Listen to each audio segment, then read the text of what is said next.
पश्चिम बंगाल के मेदिनीपुर में एनआईए ने 2022 के भूपति नगर विस्फोट मामले के 2 आरोपियों को हिरासत में लिया। सुबह एनआईए टीम पर हुए हमले में एक अधिकारी हुआ घायल। मामले को लेकर बीजेपी प्रतिनिधिमंडल ने कोलकाता में चुनाव आयोग से की शिकायत।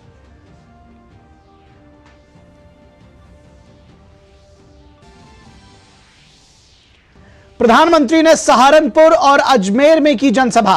कांग्रेस के घोषणा पत्र की तुलना आजादी के पहले की मुस्लिम लीग से की। भ्रष्टाचार को लेकर इंडी गठबंधन पर बोला हमला। थोड़ी ही देर में गाजियाबाद में करेंगे रोड शो। कांग्रेस में जयपुर में न्याय पत्र को जनता के बीच किया लॉन्च। सोनिया गांधी, प्रियंका गांधी, मल्लिकार्जुन खड़गे हुए शामिल। भारतीय कम्युनिस्ट पार्टी ने भी जारी किया अपना घोषणा पत्र। डी राजा ने कहा, लोकतंत्र की व्यवस्था और संविधान को बचाने के प्रयासों पर है जोर।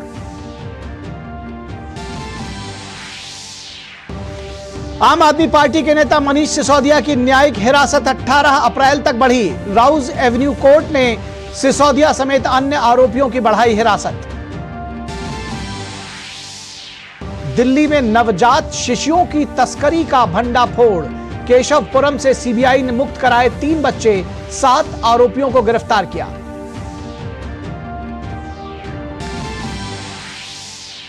और छत्तीसगढ़ के बीजापुर में फिर हुई मुठभेड़। 25 लाख के इनामी कमांडर सागर समेत 3 नक्सली ढेर। लाइट मशीन गन और AK-47 समेत कई अन्य हथियार बरामद।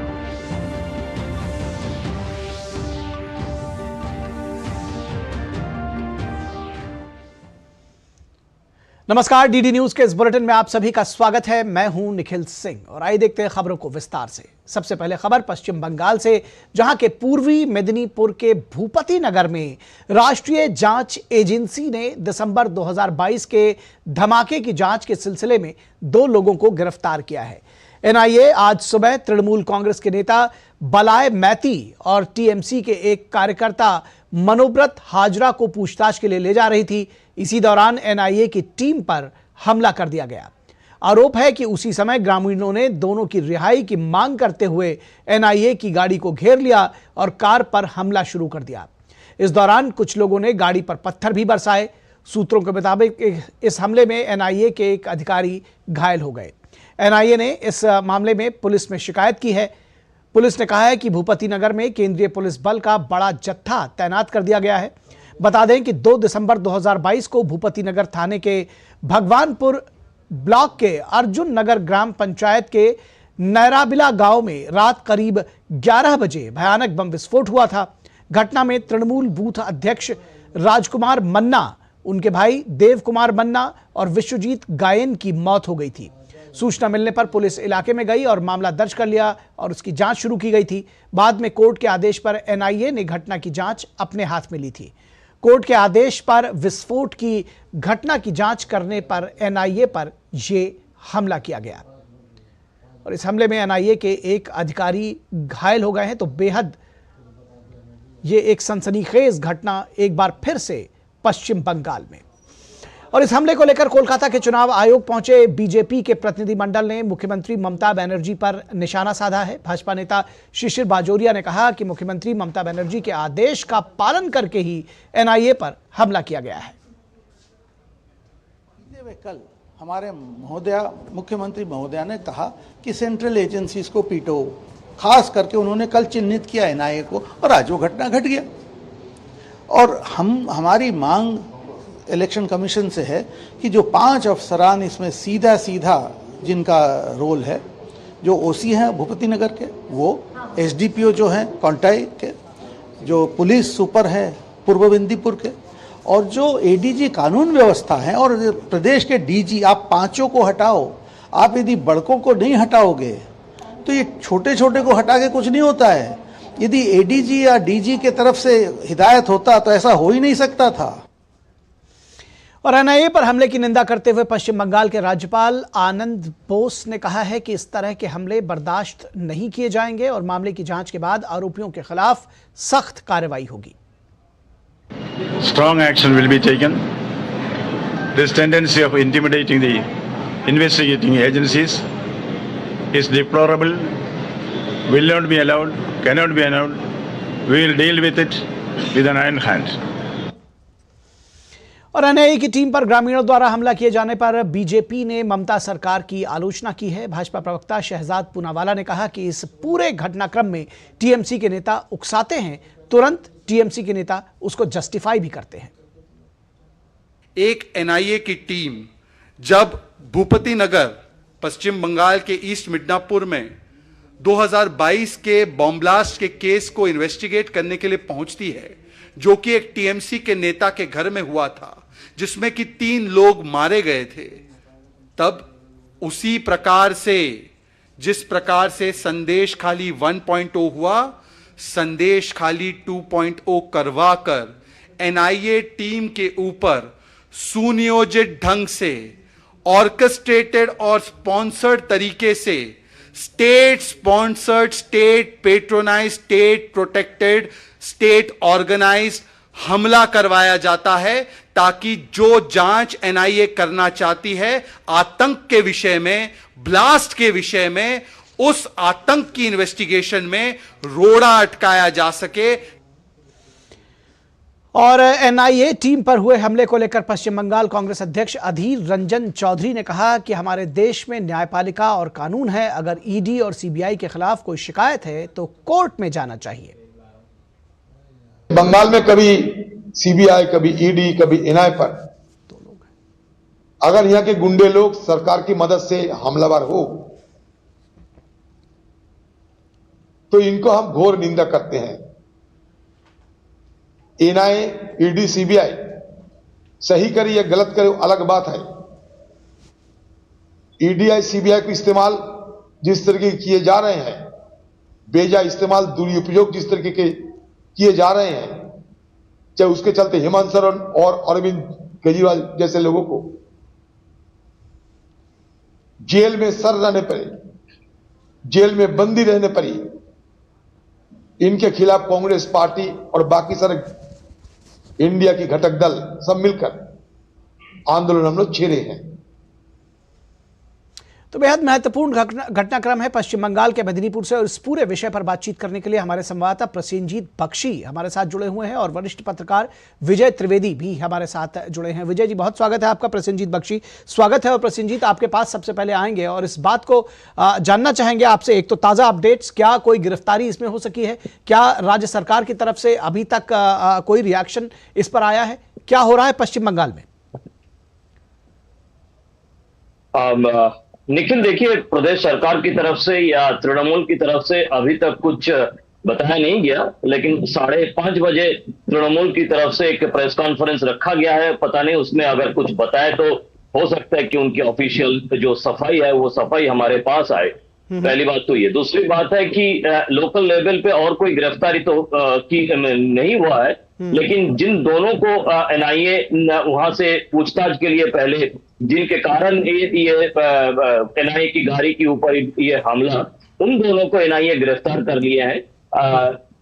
स्थिति ऐसी जगह पे है, लेकिन एक बात साफ हो चुका है कि वहां पे इस घटना के बाद जो हमला है वो हमला तृणमूल कांग्रेस की झंडा लेके हमला किया गया। ये फुटेज हम लोगों को मिल गया है, पहली बात। दूसरी बात यह है कि बाद में तृणमूल कांग्रेस की तरफ से ऑफिशियली वहां पे प्रदर्शन किया गया, टायर जला के, रास्ता रोक के प्रदर्शन किया गया। तो इसका मतलब है कि पूरे जो हमला है, इस हमला के पीछे ऑफिशियल तौर पर तृणमूल के लोग वहां पे मददगार थे और वही लोग गांव वालों को उस्काए थे। निखिल, ये बात साफ हो गया है। जी जी जी जी, निश्चित तौर पर हम विजय त्रिवेदी जी आपसे समझना चाहेंगे कि जब लॉ एंड ऑर्डर की बात होती है तो ये कहा जाए कि कोई लॉ एंड ऑर्डर रह गया है कि नहीं रह गया है, ये एक सवाल है, लेकिन उसके साथ ही साथ सवाल ये भी उठता है कि क्या ये सब स्टेट स्पॉन्सर्ड है, जैसा कि बीजेपी आरोप लगा रही है, और बहुत ही जिसको कहना चाहिए कि दयनीय स्थिति है संदेश खाली के बाद अब एक और मेदिनीपुर।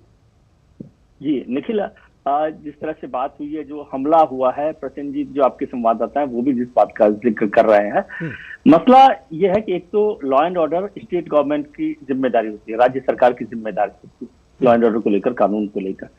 और ये पहली घटना नहीं है। आपको याद होगा कि पिछले दिनों भी संदेश खाली का भी आपने जिक्र किया कि एनआईए या सेंट्रल एजेंसीज पर जिस तरह से हमला होता है, और जैसे प्रसेनजीत बता रहे हैं कि वहां पर कुछ जो तृणमूल कांग्रेस के जो झंडा लेकर कार्यकर्ताओं को भी फुटेज उनको मिला है, तो उससे साफ है कि ये बात हो रही है। बीजेपी ने जिस तरह से आरोप लगाया, बीजेपी की भी बात नहीं करे, कांग्रेस के जो वरिष्ठ नेता हैं अधीर रंजन चौधरी साहब, उन्होंने भी इसकी निंदा की। भारतीय जनता पार्टी को तो आप मान सकते हैं कि वो ममता बनर्जी पर हमेशा आक्रामक रहते हैं, लेकिन अधीर रंजन चौधरी ने भी आरोप लगाया, जो इंडिया गठबंधन में दोनों पार्टियां साथ साथ है, और उन्होंने कहा कि ये इस तरह की घटना निंदनीय है, ऐसा नहीं होना चाहिए, और यदि आप ईडी से या एनआईए से या किसी सेंट्रल एजेंसी से नाराज भी हैं तो कोर्ट में जाना चाहिए। तो कोर्ट की व्यवस्था तो हमारे यहाँ पर है, और ये इस तरह से करना, आप इसको पहले दिन से जोड़िए। मैं आज सेंट्रल एजेंसी की बात नहीं, जब बीजेपी के अध्यक्ष जेपी नड्डा साहब पिछले बार के चुनावों में वहां गए थे और उनकी कार पर जो हमला हुआ था, वहां से लेकर आज तक लगातार ये बात कही जा रही है कि पार्टी की यानी तृणमूल कांग्रेस की लीडरशिप जो है वो शायद मतलब उकसा भी नहीं रही हो तो एक तरह से प्रोटेक्ट करती है और उनको एक मौका देती है कि यदि वो किसी तरह से किन्हीं एजेंसीज के खिलाफ कोई बदला लेना हो या आक्रमण करना हो, हमला करना हो, हिंसक घटना करनी हो, तो वो उसको एक तरह से संरक्षण दे रही है। मैं इसको उकसाने की बात नहीं भी कह रहा, तब भी संरक्षण दे रही है, और उसका नतीजा ये होता है कि हर दिन वो बात लगातार बढ़ती जा रही है। और जैसे आज एनआईए के ऑफिसर्स पर जिस तरह से हमला हुआ, वो बहुत ही खतरनाक भी है और निंदनीय भी है। सरकार को इस पर कार्रवाई करनी चाहिए। मैं नहीं समझता कि जो दो लोगों को, जैसे प्रसेनजीत बता रहे हैं आपके रिपोर्टर, कि गिरफ्तार किया गया जो हमला करने, वो मसला वो नहीं है। हमला करने वाले लोग उसमें मुख्य अपराधी नहीं है, वो सरकार के अफसर जिनकी जिम्मेदारी है कि वो व्यवस्था को देखें, वो बड़े जिम्मेदार हैं। और उस पर मुझे लगता है अब चुनाव चल रहे हैं तो चुनाव आयोग को भी देखना चाहिए, क्योंकि अब लॉ एंड ऑर्डर की जिम्मेदारी भी चुनाव आयोग के पास आती है। जी विजय जी, एक बात जहन में आती है कि अगर ये स्टेट स्पॉन्सर्ड है, जैसा कि बीजेपी आरोप लगा रही है, और जो ऐसा लगता है जिस तरह के फुटेज भी मिले हैं, प्रसेनजीत ने अभी बताया, तो क्या चाहती हैं दरअसल ममता बनर्जी? क्या हासिल होगा इस तरह की हरकतों से? मैं इसके बारे में नहीं कह सकता। उनको लगता होगा कि उससे चुनाव में माहौल बनाने में मदद मिलेगी। जी, मैं वही समझ आता हूं। क्या क्यों कोई सियासी लीड मिलती हुई दिखती है इसके जरिए उनको?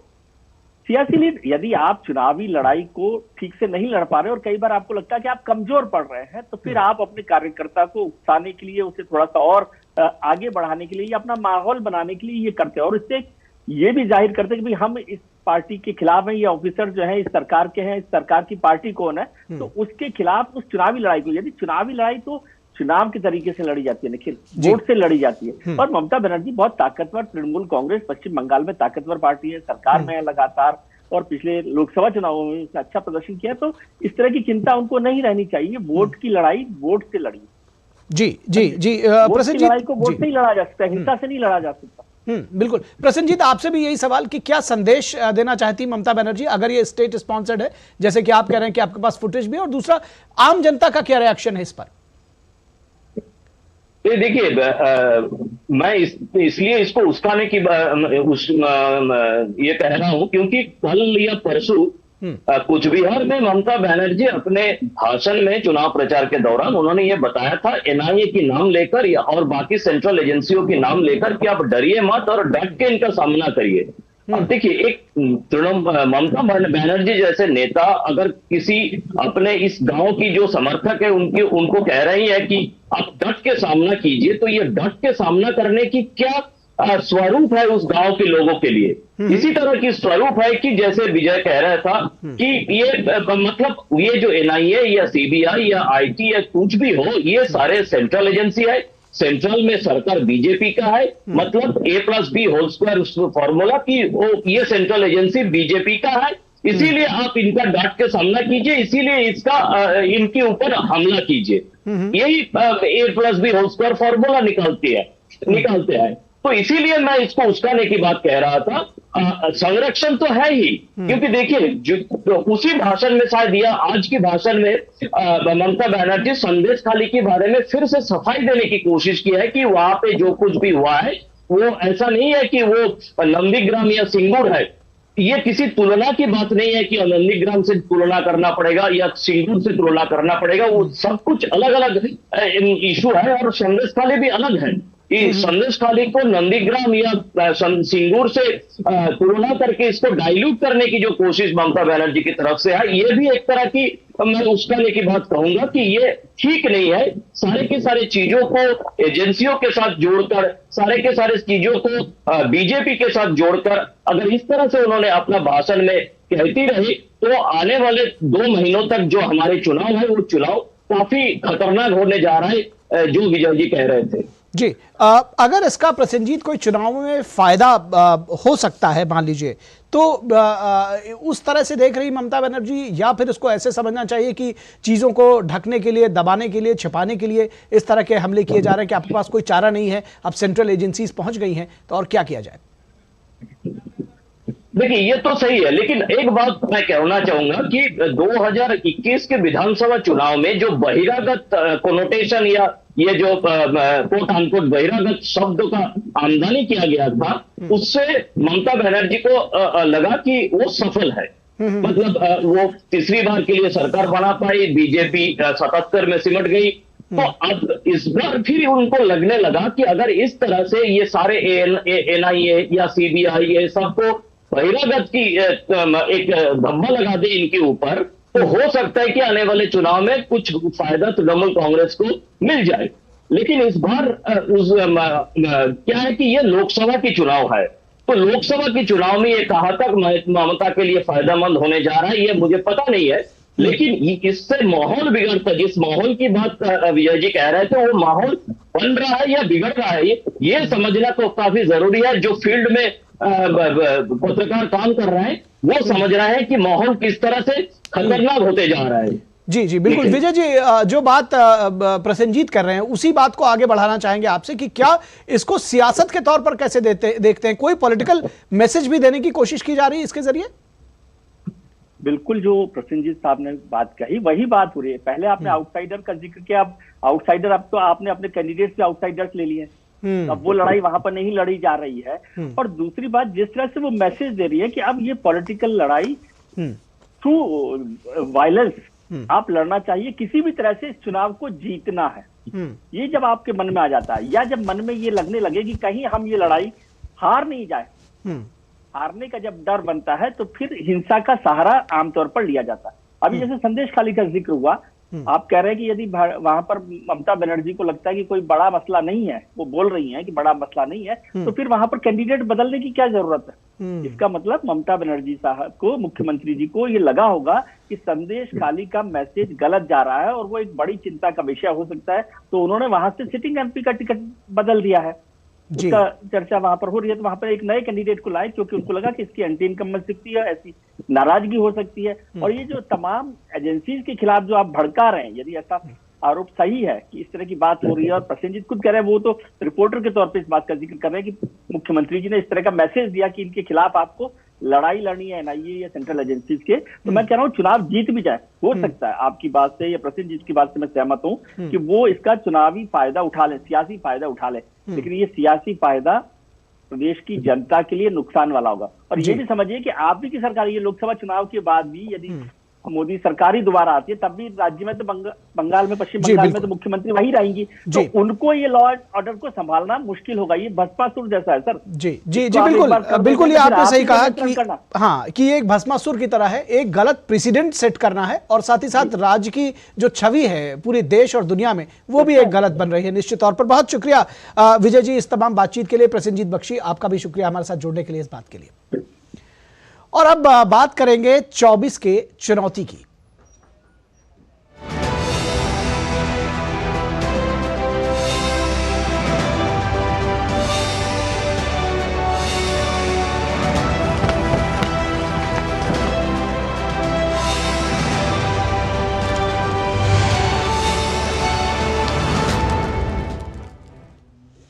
प्रधानमंत्री नरेंद्र मोदी ने राजस्थान के अजमेर में एक विशाल जनसभा को संबोधित किया। पीएम ने पिछले 10 वर्षों में देश में हुए विकास कार्यों को गिनाया। पीएम ने राजस्थान की सभी लोकसभा सीटें जीतने का विश्वास जताया। प्रधानमंत्री ने देश की नारी शक्ति को मजबूत करने के लिए किए गए कामों को विस्तार से जिक्र किया। प्रधानमंत्री ने भ्रष्टाचार को लेकर कांग्रेस और विपक्षी गठबंधन पर खूब हमले किए। भ्रष्टाचार के खिलाफ लड़ाई जारी रखने की प्रतिबद्धता जताते हुए पीएम मोदी ने कहा कि उनके तीसरे कार्यकाल में यह मुहिम और तेज होगी। ये कितना भी बोलते रहे, भ्रष्टाचार के खिलाफ मोदी की लड़ाई जारी रहेगी। मुझे बताइए, मुझे लड़ाई जारी रखनी चाहिए कि नहीं? इस देश से भ्रष्टाचार जाना चाहिए कि नहीं? भ्रष्टाचार खत्म होना चाहिए कि नहीं होना चाहिए? आपके आशीर्वाद है ना? आपके आशीर्वाद है ना? आपके आशीर्वाद है तो मैं लड़ता रहूंगा। और भाइयों बहनों, मेरी सरकार का तीसरा कार्यकाल बहुत दूर नहीं है।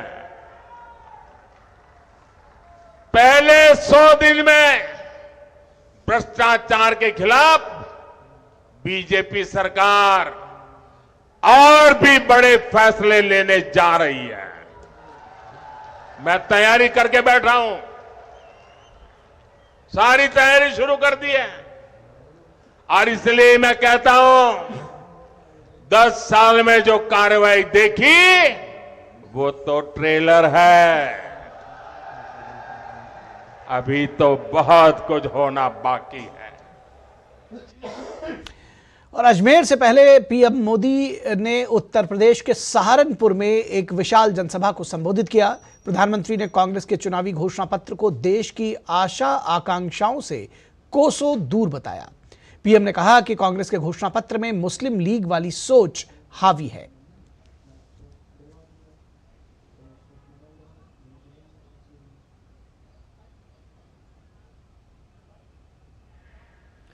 वही सोच झलकती है जो सोच आजादी के आंदोलन के समय मुस्लिम लीग में थी। कांग्रेस के घोषणा पत्र में पूरी तरह मुस्लिम लीग की छाप है। और इस मुस्लिम लीग वाले घोषणा पत्र में जो कुछ हिस्सा बचा खुचा रह गया, उसमें वामपंथी पूरी तरह हावी हो चुके हैं।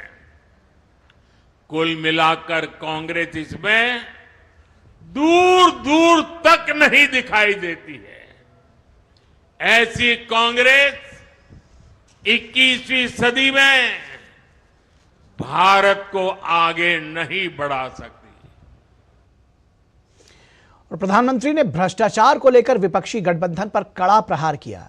प्रधानमंत्री ने कहा कि कांग्रेस जितने साल सत्ता में रही, उसने कमीशन खाने को प्राथमिकता दी। पीएम ने कहा कि भ्रष्टाचार के खिलाफ लड़ाई देश के आने वाली पीढ़ियों के लिए है। मैं अगर भ्रष्टाचार पर आज कड़ा प्रहार कर रहा हूं तो ये आपके बेहतर भविष्य के लिए ही है। भ्रष्टाचारी गरीब के सपनों को तोड़ते हैं, आपको लूटते हैं, आपके अधिकारों को लूटते हैं, आपको आगे बढ़ने से रोकते हैं। अगर आपका बेटा या बेटी नौकरी के लिए योग्य है, लेकिन भ्रष्टाचार करके किसी और को नौकरी दे दी जाए तो आपके बेटे बेटी का भविष्य क्या होगा? और इसलिए मैं आपके बेटे बेटी के भविष्य को बचाने के लिए इतनी गालियां खा रहा हूं, इतनी लड़ाई लड़ रहा हूं। भ्रष्टाचार पर तेज कार्रवाई जारी रहेगी, ये मोदी की गारंटी है। और लोकसभा चुनाव के लिए घोषणा पत्र जारी करने के बाद अब आज जयपुर में कांग्रेस ने एक रैली की। घोषणा पत्र संबंधित इस रैली में पार्टी अध्यक्ष मल्लिकार्जुन खड़गे, कांग्रेस की पूर्व अध्यक्ष सोनिया गांधी, महासचिव प्रियंका गांधी, राजस्थान के पूर्व मुख्यमंत्री अशोक गहलोत और कांग्रेस नेता सचिन पायलट मौजूद रहे। इस सभा में कांग्रेस का चुनावी घोषणा पत्र न्याय पत्र जनता के बीच लॉन्च किया गया। इस मौके पर पार्टी अध्यक्ष मल्लिकार्जुन खड़गे ने कहा कि अगर जनता इस बार कांग्रेस पार्टी को मौका देती है तो घोषणा पत्र के 5 वादों के साथ इसके तहत 25 और वादों को कांग्रेस जरूर पूरा करेगी। जो हमारी 5 न्याय गारंटी है और उसके तहत 25 गारंटी हमने आपको करके देने का वायदा कर रहे हैं। अगर हमारी सरकार आई, निश्चित रूप से हम सभी गारंटी को अमल में लाएंगे। वहीं कांग्रेस की वरिष्ठ नेता सोनिया गांधी ने कांग्रेस की पूरी टीम के सहयोग से देश भर में 5 गारंटी के फायदे पहुंचाने का आश्वासन दिया। आज देश महान जनता का आपकी जागरूकता का रास्ता देख रहा है। इसीलिए भारतीय राष्ट्रीय कांग्रेस ने अपने न्याय घोषणा पत्र को 5 हिस्सों में बांटा है। मुझे पूरा विश्वास है कि कांग्रेस के बहादुर और मेहनती साथी अपने फर्ज निभाते हुए इसके एक एक संकल्प को, एक एक गारंटी को देश के कोने कोने तक पहुंचाने में कोई कोर कसर नहीं छोड़ेंगे। इस मौके पर प्रियंका गांधी ने घोषणा पत्र के बारे में विस्तार से बातचीत की। उन्होंने कहा कि ये सिर्फ घोषणाओं की एक सूची नहीं है, बल्कि ये एक संघर्ष की आवाज है। इसे हमने न्याय पत्र का नाम दिया है ताकि ये स्पष्ट हो कि ये एक सिर्फ घोषणाओं की एक सूची नहीं है जिन्हें हम चुनाव के बाद भूल जाएंगे। ये एक संघर्ष की आवाज है, इस देश की आवाज है जो आज न्याय मांग रही है। और भारतीय कम्युनिस्ट पार्टी सीपीआई ने लोकसभा चुनाव के लिए अपना घोषणा पत्र जारी किया। अपने घोषणा पत्र में सीपीआई ने जाति जनगणना स्वामीनाथन समिति की रिपोर्ट को पूरी तरह से लागू करने की बात कही है। इसके साथ ही उन्होंने निजी क्षेत्र में आरक्षण लागू करने, रोजगार देने और मीडिया के लोगों को सभी सामाजिक सुरक्षा प्रदान करने की बात कही है। घोषणा पत्र में दिल्ली और पुडुचेरी को पूर्ण राज्य का दर्जा देने पर भी जोर दिया गया है। इस मौके पर सीपीआई महासचिव डी राजा ने कहा कि हमारी पार्टी अपने मैनिफेस्टो के माध्यम से लोगों के अधिकारों, लोकतंत्र की व्यवस्था और संविधान को बचाने के प्रयासों पर जोर देती है। Our party, the CPI, thinks if we have to save our republic as secular democratic republic, we have to save our constitution. Then only we can think of democracy.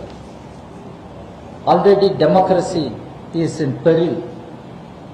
Parliament is made redundant and the government is becoming more and more authoritarian. रक्षा मंत्री राजनाथ सिंह ने मध्य प्रदेश के संगरौली में एक चुनावी सभा को संबोधित करते हुए कहा कि एक राष्ट्र एक चुनाव से देश मजबूत होगा, जनता अपने वोट का बेहतर इस्तेमाल कर सकेगी। खरीद फरोख्त रोकने का भी यही उपाय है। देश में एक राष्ट्र एक चुनाव होना चाहिए। एक देश एक चुनाव यदि होता है तो भारत का लोकतंत्र मजबूत होगा और यहां की जागरूक जनता भी अपने मतों का प्रयोग ठीक तरीके से कर सकेगी। और बार बार कभी कभी मैं देखता हूं कि राजनीतिक पार्टियां जनता को जो तरह तरह के प्रलोभन देने की कोशिश करती हैं, उनकी जनता की आंखों में धूल झोंकने की कोशिश करती हैं। कम से कम यह सिलसिला तो काफी हद तक कम हो जाएगा। और उत्तर प्रदेश के मुख्यमंत्री योगी आदित्यनाथ ने बिजनौर में एक चुनावी रैली में शिरकत की। उन्होंने कहा कि जब सरकार किसी जाति मजहब को नहीं बल्कि गांव, गरीब, किसान, महिलाओं को केंद्र में रखकर काम करती है, तब जातिवाद, संप्रदायवाद छूट जाता है।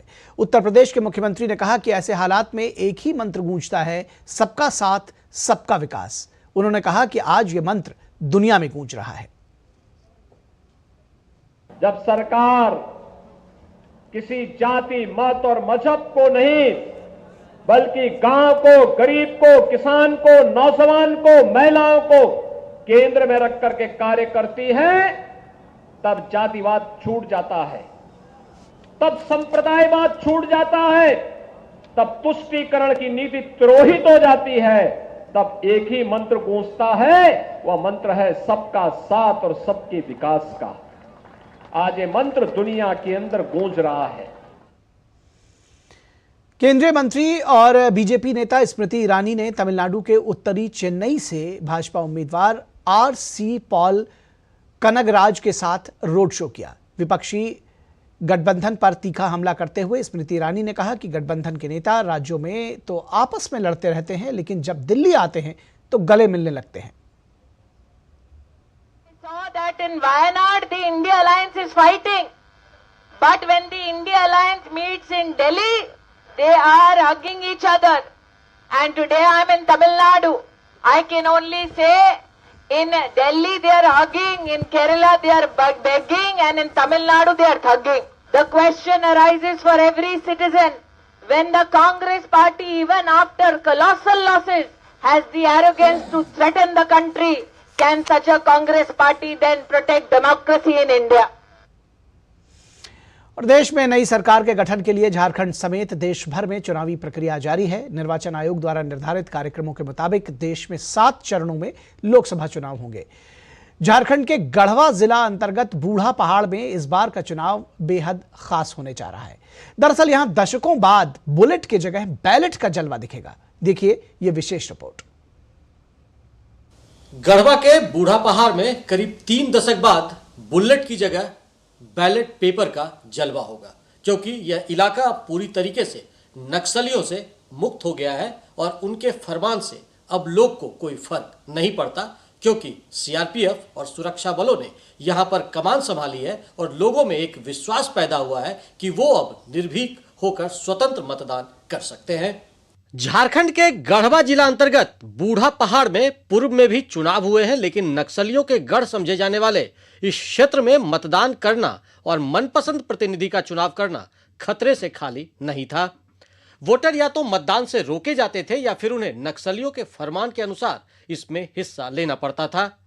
लेकिन सुरक्षा बलों की साहस और पराक्रम से अब यह इलाका नक्सलियों के चंगुल से मुक्त है और यहां अब बुलेट की जगह बैलेट का मार्ग प्रशस्त हो चुका है। पार्टी वाला था, वो समय बहुत देने जाते थे, अब फौरस आके बैठ गया तो पहली बार हम वोट देने जाएंगे। नक्सलियों के आतंक के साए से उबरकर इस क्षेत्र के मतदाता 13 मई का बेसब्री से इंतजार कर रहे हैं, जब वो वर्षों बाद निर्भीक होकर मताधिकार का उपयोग कर सकेंगे। सीआरपीएफ का कैंप हो गया है तो भाई कोई डर नहीं है, सब जाएगा बिंदास, वोट मारेगा अपना मन से। लगभग 3 दशकों से उग्रवादियों के फरमान का पालन करने वाली बूढ़ा पहाड़ और बड़गर प्रखंड की जनता को इस बार सुरक्षा बलों की सुरक्षा में भयमुक्त, निष्पक्ष और स्वतंत्र मतदान करने का अवसर मिलने जा रहा है, जिससे वो खासे खुश हैं। यहाँ के मतदाताओं में इस बात की प्रसन्नता है कि वो अब बेखौफ होकर लोकतंत्र के महापर्व में हिस्सा ले सकेंगे। पहली बार हम वोट देंगे, बड़ी खुश तो है, अपना मन से हम वोट देंगे, इसके लिए फौरस को धन्यवाद देते हैं। सीआरपीएफ 172 बटालियन के कमांडेंट नृपेंद्र कुमार सिंह ने कहा कि सीआरपीएफ के जवान पूर्व में उग्रवाद प्रभावित क्षेत्र रहे बूढ़ा पहाड़ इलाके में निष्पक्ष और शांतिपूर्ण मतदान सुनिश्चित कराने के लिए मुस्तैद हैं और जरूरी सुरक्षा उपाय भी किए जा रहे हैं। उन्होंने साफ शब्दों में कहा कि यहाँ की जनता भयमुक्त, निष्पक्ष, स्वतंत्र और स्वविवेक से अपना मतदान कर सके, इसके लिए सुरक्षा बल तैयार है। आम जनता को भयमुक्त करने के लिए सदा प्रयासरत है। उस क्षेत्र में हम सघन पेट्रोलिंग करा रहे हैं ताकि लोगों में एक आत्मविश्वास की भावना जागृत हो और वो वोटिंग के दिन बढ़ चढ़कर हिस्सा लें और अपने मताधिकार का प्रयोग अपने स्वविवेक से निर्भीक और निडर होकर कर सकें। शासन की सभी व्यवस्थाओं में लोकतांत्रिक व्यवस्था को सर्वोत्तम माना जाता है, क्योंकि यह जनता के द्वारा और जनता के लिए शासन की व्यवस्था होती है। दुर्भाग्य की बात है कि कुछ इलाकों में कुछ तत्वों की वजह से यह सही अर्थों में कई दशकों तक अमल में लाना मुश्किल था, लेकिन गढ़वा के बूढ़ा पहाड़ में अब करीब 3 दशक बाद लोग बेफिक्र होकर, निश्चिंत होकर मतदान कर सकेंगे। बूढ़ा पहाड़ से अपने सहयोगी विजेंद्र तिवारी के साथ मैं दिवाकर कुमार, दूरदर्शन समाचार। और एक चुनावी रैली के दौरान प्रधानमंत्री नरेंद्र मोदी के खिलाफ आपत्तिजनक टिप्पणी करने के बाद कांग्रेस नेता चरणदास महंत की मुश्किलें बढ़ गई हैं। छत्तीसगढ़ के राजनांदगांव में एक सार्वजनिक रैली के दौरान प्रधानमंत्री नरेंद्र मोदी के बारे में आपत्तिजनक टिप्पणी को लेकर चरणदास महंत के खिलाफ थाने में मामला दर्ज कर लिया गया है। जिला निर्वाचन अधिकारी की शिकायत के आधार पर कोतवाली पुलिस स्टेशन में महंत के खिलाफ एफआईआर दर्ज की गई है। निर्वाचन आयोग से यहाँ जो रैली हुई थी उसमें माननीय चरणदास महंत जी के ऊपर में आरोप लगा था, जिसकी जांच यहाँ पे आरोप के द्वारा की गई है और उनके द्वारा हमें जांच प्रतिवेदन दिया गया, जिसके आधार पर हमारे द्वारा आईपीसी 506 के तहत हमें अपराध पंजीबद्ध किया हुआ है। और लोकसभा चुनाव के लिए कांग्रेस ने उम्मीदवारों की एक और लिस्ट जारी की है। इस लिस्ट में गोवा, मध्य प्रदेश और दादर और नगर हवेली की 6 सीटों पर उम्मीदवारों के नाम का ऐलान किया गया है। मध्य प्रदेश की ग्वालियर सीट से प्रवीण पाठक और मुरैना से सत्यपाल सिंह सिकरवार को टिकट दिया गया है। वहीं मध्य प्रदेश की खंडवा सीट से कांग्रेस ने नरेंद्र पटेल को उम्मीदवार बनाया है। नॉर्थ गोवा से रमाकांत खलप और दक्षिण गोवा से कैप्टन विरियाटो फर्नांडीज को टिकट दिया गया है। दादर नगर हवेली से कांग्रेस ने अजीत रामजी भाई को मैदान में उतारा है। और तेलंगाना के सिकंदराबाद कैंट विधानसभा सीट पर हो रहे उपचुनाव के लिए कांग्रेस ने नारायण श्री गणेश को अपना उम्मीदवार घोषित किया है।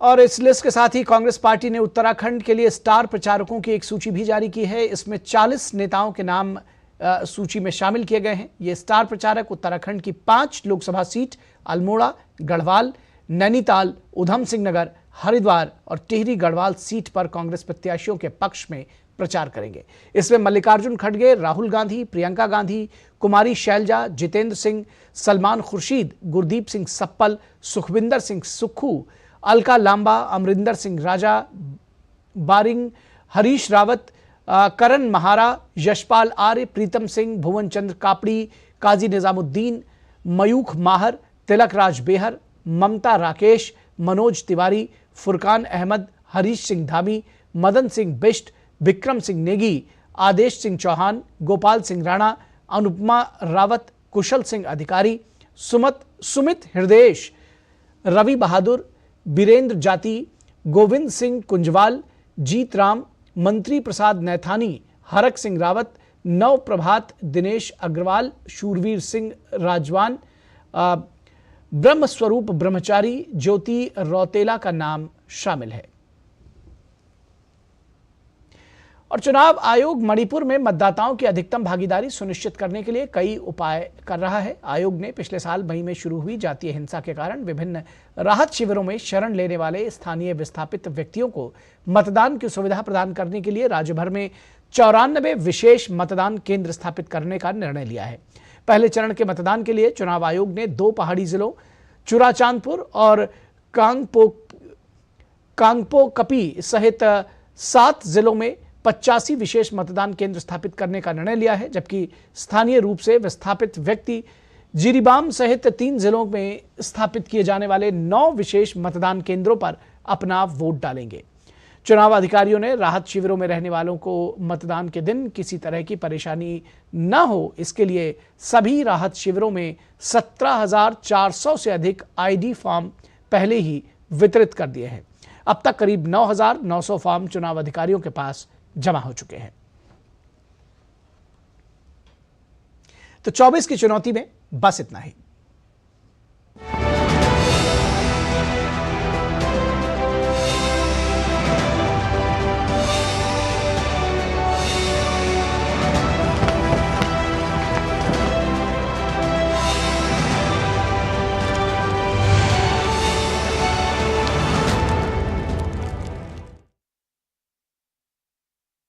के लिए कहीं मत जाइएगा, जल्द हाजिर होंगे।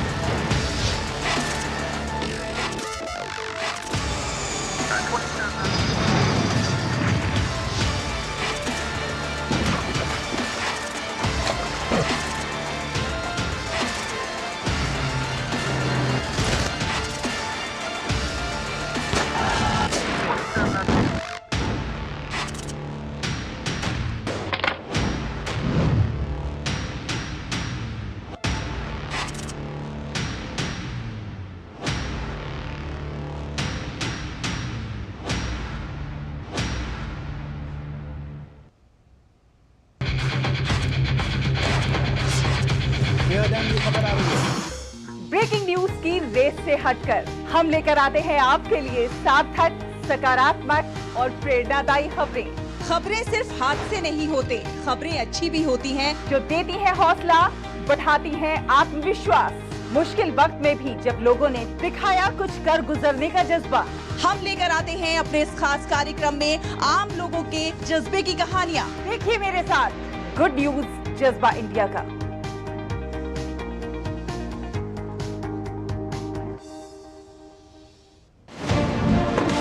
दुनिया की बिसात, शहमात का खेल, वैश्विक कूटनीति, सियासी तालमेल, उभरती नई विश्व व्यवस्था, पर्यावरण, अर्थव्यवस्था, ग्लोबल वार्मिंग ही नहीं, ग्लोबल वार्मिंग भी,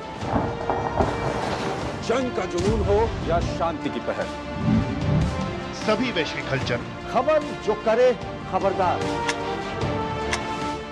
देश देशांतर से जिसका सरोकार, बात दुनिया जहान की, खबर दुनिया की।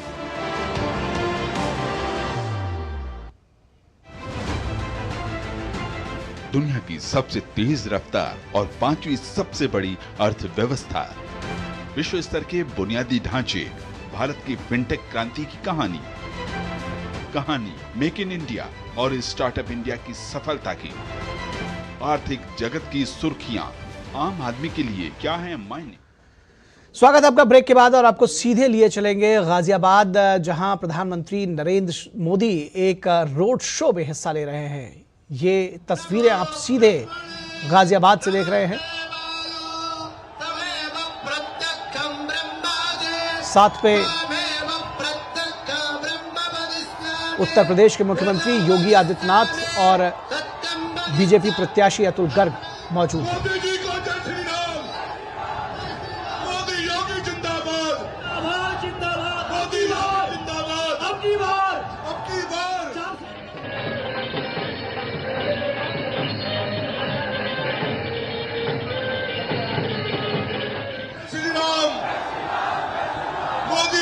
जय श्री राम।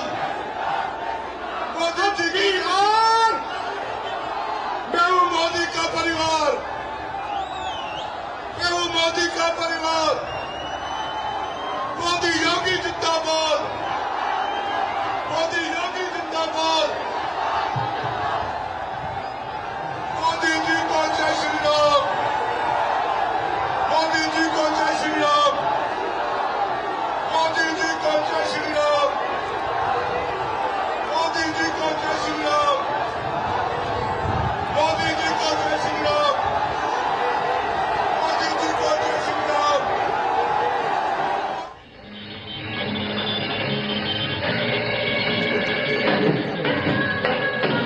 तेज हो गई।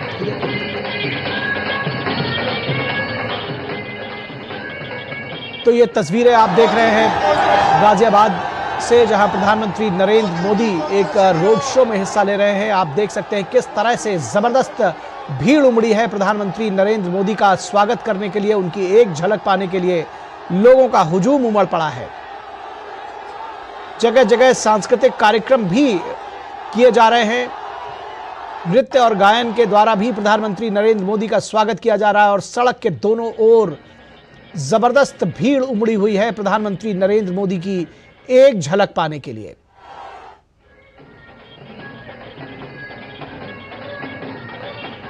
तो ढोल ताशे बाजे गाजे के साथ में प्रधानमंत्री नरेंद्र मोदी का स्वागत पुष्प वर्षा करते हुए लोग, और साथ ही साथ सांस्कृतिक कार्यक्रम, नृत्य और गायन के जरिए भी प्रधानमंत्री नरेंद्र मोदी का स्वागत किया जा रहा है।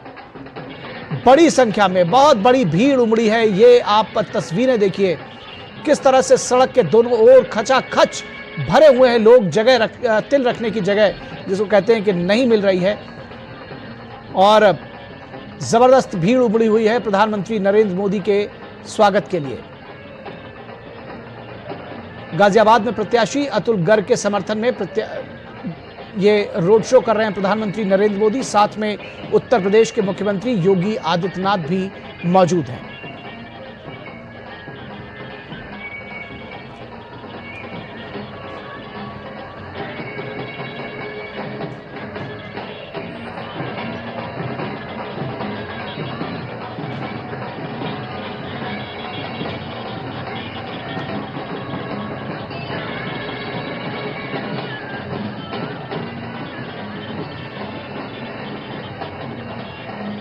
बहुत बड़ी संख्या में लोग उमड़े हुए हैं दिल्ली से सटे गाजियाबाद में प्रधानमंत्री नरेंद्र मोदी की एक झलक पाने के लिए। बड़ी संख्या में युवा यहां आए हैं, बड़ी संख्या में महिलाएं भी देखी जा सकती हैं। ढोल का स्वर आप सुन पा रहे होंगे, संगीत का स्वर सुन पा रहे होंगे और फूल के द्वारा स्वागत किया जा रहा है, पुष्प वर्षा की जा रही है प्रधानमंत्री नरेंद्र मोदी के काफिले पर। तो ढोल का बाजे गाजे संगीत का संवेद स्वर जो है वो गूंज रहा है, मोदी मोदी के नारे गूंज रहे हैं और बहुत ही भव्य रोड शो कहा जाएगा इसको, जिस तरह से बड़ी संख्या में लोग उमड़े हैं। सड़क के दोनों तरफ हुजूम उमड़ा है लोगों का। हमारे संवाददाता शैलेंद्र मिश्रा इस पूरी खबर पर बातचीत करने के लिए हमारे साथ जुड़े हुए हैं। शैलेंद्र, गाजियाबाद में जिसको कहना चाहिए कि रोड शो में अगर कहा जाए तो सारे रिकॉर्ड तोड़ते हुए नजर आ रहे हैं, क्योंकि जिस तरह की ये जो भीड़ मैं देख पा रहा हूं, ये बिल्कुल ही तिल रखने की जगह नहीं है। लोगों से खचाखच भरे हुए हैं दोनों तरफ के फुटपाथ। क्या कहेंगे आप, किस तरह से देखते हैं इसको? देखिए, गाजियाबाद के मुख्य शहर में ये रोड शो प्रधानमंत्री नरेंद्र मोदी का हो रहा है। सड़कों के दोनों तरफ हम देख रहे हैं कि बड़ी संख्या में महिलाएं हैं, बड़ी संख्या में जो युवा हैं, गाजियाबाद के जो स्थानीय लोग हैं वो दिखाई दे रहे हैं। तो उत्साह है। रोड शो के रास्ते पर हम देख रहे हैं कि जो मोदी सरकार ने तमाम जो उपलब्धियां हासिल की है, उत्तर प्रदेश में जो तमाम सफलताएं हासिल हुई है उनको दर्शाया गया है। राम जन्मभूमि मंदिर की एक रेप्लिका है वो यहाँ पर रखी गई है। इस तरह से भव्य माहौल में हम देख रहे हैं कि रोड शो में प्रधानमंत्री नरेंद्र मोदी साथ में उत्तर प्रदेश के मुख्यमंत्री योगी आदित्यनाथ भी हैं। दोनों तरफ जनता अभिवादन कर रही है, प्रधानमंत्री नरेंद्र मोदी अभिवादन स्वीकार कर रहे हैं। ये गाजियाबाद बहुत महत्वपूर्ण सीट है। आप देखें तो लंबे समय से भारतीय जनता पार्टी के सांसद यहाँ से चुनकर जाते रहे। इस बार अतुल गर्ग जो बीजेपी ने जिन्होंने उम्मीदवार बनाया है, बीजेपी ने इस सीट पर, उनके समर्थन में ये रोड शो हो रहा है। प्रधानमंत्री नरेंद्र मोदी साथ में मुख्यमंत्री योगी आदित्यनाथ आप तस्वीरों में देख रहे होंगे। आप देखें सड़कों के दोनों तरफ जिस तरह से भव्य एक वातावरण में जिस तरह से जनता उत्साहित है, स्वागत कर रही है प्रधानमंत्री नरेंद्र मोदी का। हम देख रहे हैं कि प्रधानमंत्री भी बहुत एक तरह से जनता के अभिवादन को स्वीकार कर रहे हैं। तो बहुत महत्वपूर्ण सीट है बीजेपी के लिहाज से। आज हम देख रहे हैं कि तकरीबन 1.5 किलोमीटर लंबा ये रोड शो जो गाजियाबाद बस अड्डे के थोड़े आगे से शुरू होकर एक मुख्य चौराहे से गुजरते हुए आगे बढ़ रहा है। और देख रहे हैं कि ये जो मुख्य रास्ता है गाजियाबाद शहर का, ये उस मुख्य रास्ते से होता हुआ रोड शो आगे बढ़ रहा है। तो बहुत उत्साहजनक माहौल है। भारतीय जनता पार्टी के कार्यकर्ता बहुत प्रफुल्लित हैं और तमाम हमने लोगों से बात की रोड शो के शुरू होने से पहले, जो आसपास से यहाँ पर प्रधानमंत्री नरेंद्र मोदी को देखने के लिए आए हुए थे, वो तमाम उपलब्धियों का जिक्र कर रहे थे। उनका कहना था कि प्रधानमंत्री नरेंद्र मोदी को नजदीक से देखने के लिए आए, उनका अभिवादन करने के लिए आए। तो ये उत्साह दिखाता है जिस तरह से न केवल भारतीय जनता पार्टी के कार्यकर्ताओं में उत्साह है बल्कि आम लोगों में भी उत्साह है। जी, निश्चित तौर पर निशांत राय हमारे संवाददाता, हमारे सहयोगी, वो भी हमारे साथ जुड़े हुए हैं। निशांत, अगर हम पश्चिमी उत्तर प्रदेश की बात करें, शहरी सीटों की बात करें, गाजियाबाद की बात करें, किस तरह से उल्लेख करना चाहेंगे बीजेपी के लिए कितना महत्व है इसका, इस सीट का, और प्रधानमंत्री का आगमन क्या दर्शाता है?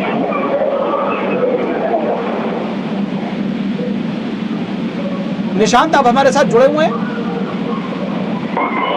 गाजियाबाद की अगर बात की जाए तो इसको बीजेपी का गढ़ कहा जाता है और पिछली बार भी जनरल वीके सिंह यहाँ से बीजेपी के उम्मीदवार थे, जो कि देश में नंबर 2 जीत उन्होंने हासिल की थी, जो मतों की बात की जाए। और अब एक बार फिर यहाँ पर बीजेपी ने अतुल गर्ग को उम्मीदवार बनाया। ऐसे में प्रधानमंत्री नरेंद्र मोदी का यहाँ रोड शो ये दिखलाता है कि बीजेपी इस बार भी गाजियाबाद लोकसभा में बड़ी जीत हासिल करने की तमाम कोशिशें कर रही है। उन्हीं कोशिशों के चलते प्रधानमंत्री नरेंद्र मोदी आज यहाँ पर मालीवाड़ा चौक से चौधरी मोड़ तक ये रोड शो कर रहे हैं, जिसमें उनके साथ उत्तर प्रदेश के मुख्यमंत्री योगी आदित्यनाथ भी हैं और जनरल वीके सिंह जो केंद्रीय मंत्री हैं वो भी उनके साथ हैं, और जो उम्मीदवार हैं अतुल गर्ग वो भी उनके साथ नजर आ रहे हैं।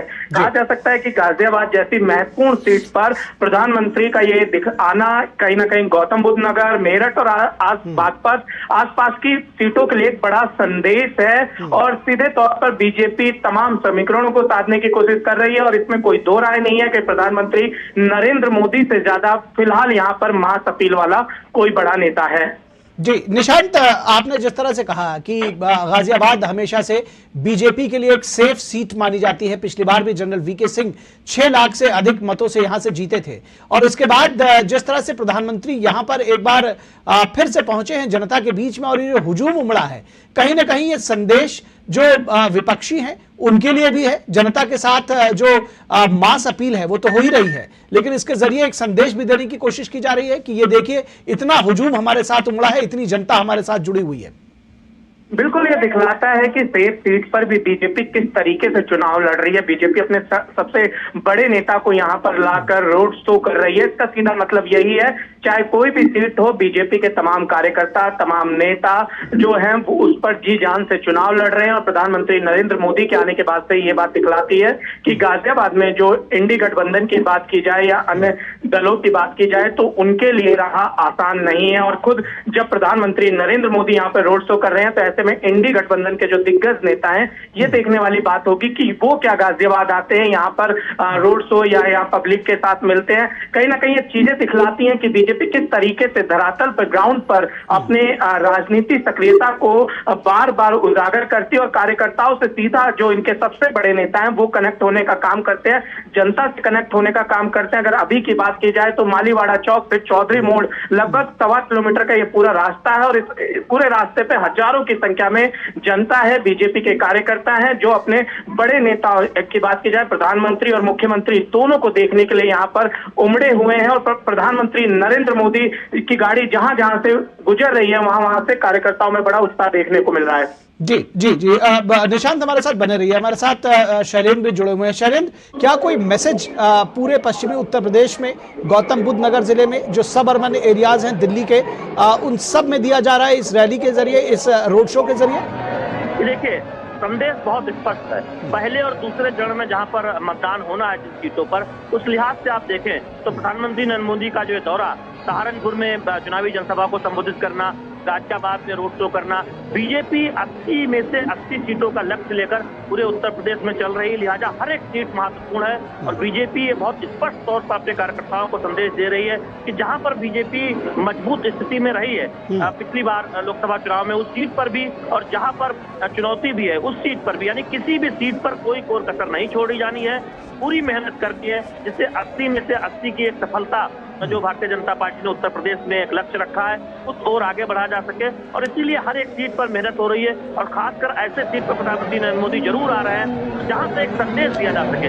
दिल्ली से सटा इलाका है गाजियाबाद, हम जानते हैं कि हाई प्रोफाइल सीट हमेशा से रही है। इससे पहले जनरल वीके सिंह, उससे पहले राजनाथ सिंह बीजेपी के कद्दावर नेता जो मौजूदा समय में रक्षा मंत्री हैं, वो जब राष्ट्रीय अध्यक्ष थे यहाँ से चुनाव उन्होंने लड़ा था। तो इस तरह से आप देखें कि बीजेपी की एक परंपरागत सीट रही है और बहुत एक तरह से मैसेज देने वाली भी सीट गाजियाबाद मानी जाती है। हम देखते हैं गाजियाबाद, गौतम बुद्ध नगर, बुलंदशहर, बगल में अगर आगे जाए मेरठ, ये वो सीटें हैं जहां अगर आप देखें 2014 हो, 2019 हो, बीजेपी को शानदार चुनावी सफलता हासिल हुई थी और बीजेपी वही सफलता इन सीटों पर दोहराना चाहती है। और ये एक संदेश सहारनपुर में हमने दिखा चुनावी जनसभा से, और अब जब हम गाजियाबाद के मुख्य शहर में प्रधानमंत्री नरेंद्र मोदी का रोड शो देख रहे हैं तो निश्चित तौर पर एक संदेश जाता है बीजेपी कार्यकर्ताओं को कि कोई कोर कसर नहीं छोड़िए।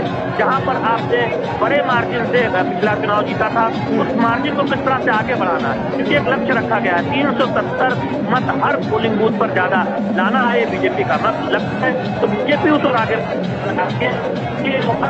पर मेहनत रही है जहां पर पहले से ही मजबूत स्थिति में है या जहां पर चुनौतियां हैं। तो हम देख रहे हैं कि उस लिहाज से प्रधानमंत्री नरेंद्र मोदी जो दुनिया के सबसे लोकप्रिय नेता माने जाते हैं, बीजेपी के लिए सबसे बड़ा चेहरा है, वो आज यहाँ पर रोड शो करते नजर आ रहे हैं। जी, हम बने रहे हमारे साथ। निशांत, आपसे समझना चाहेंगे इस जो कहा जा रहा है कि इसके जरिए कई सारे संदेश भी दिए जा रहे हैं, पब्लिक के साथ कनेक्ट भी किया जा रहा है, उसमें कार्यकर्ताओं को उत्साहित करना भी एक मकसद जरूर होगा प्रधानमंत्री का और पार्टी का। एक दम भरेगा कार्यकर्ताओं में भी, इस चुनाव के लिए एक मैसेज जाएगा कार्यकर्ताओं के लिए भी कि वो भी कमर कस के तैयार हो जाए।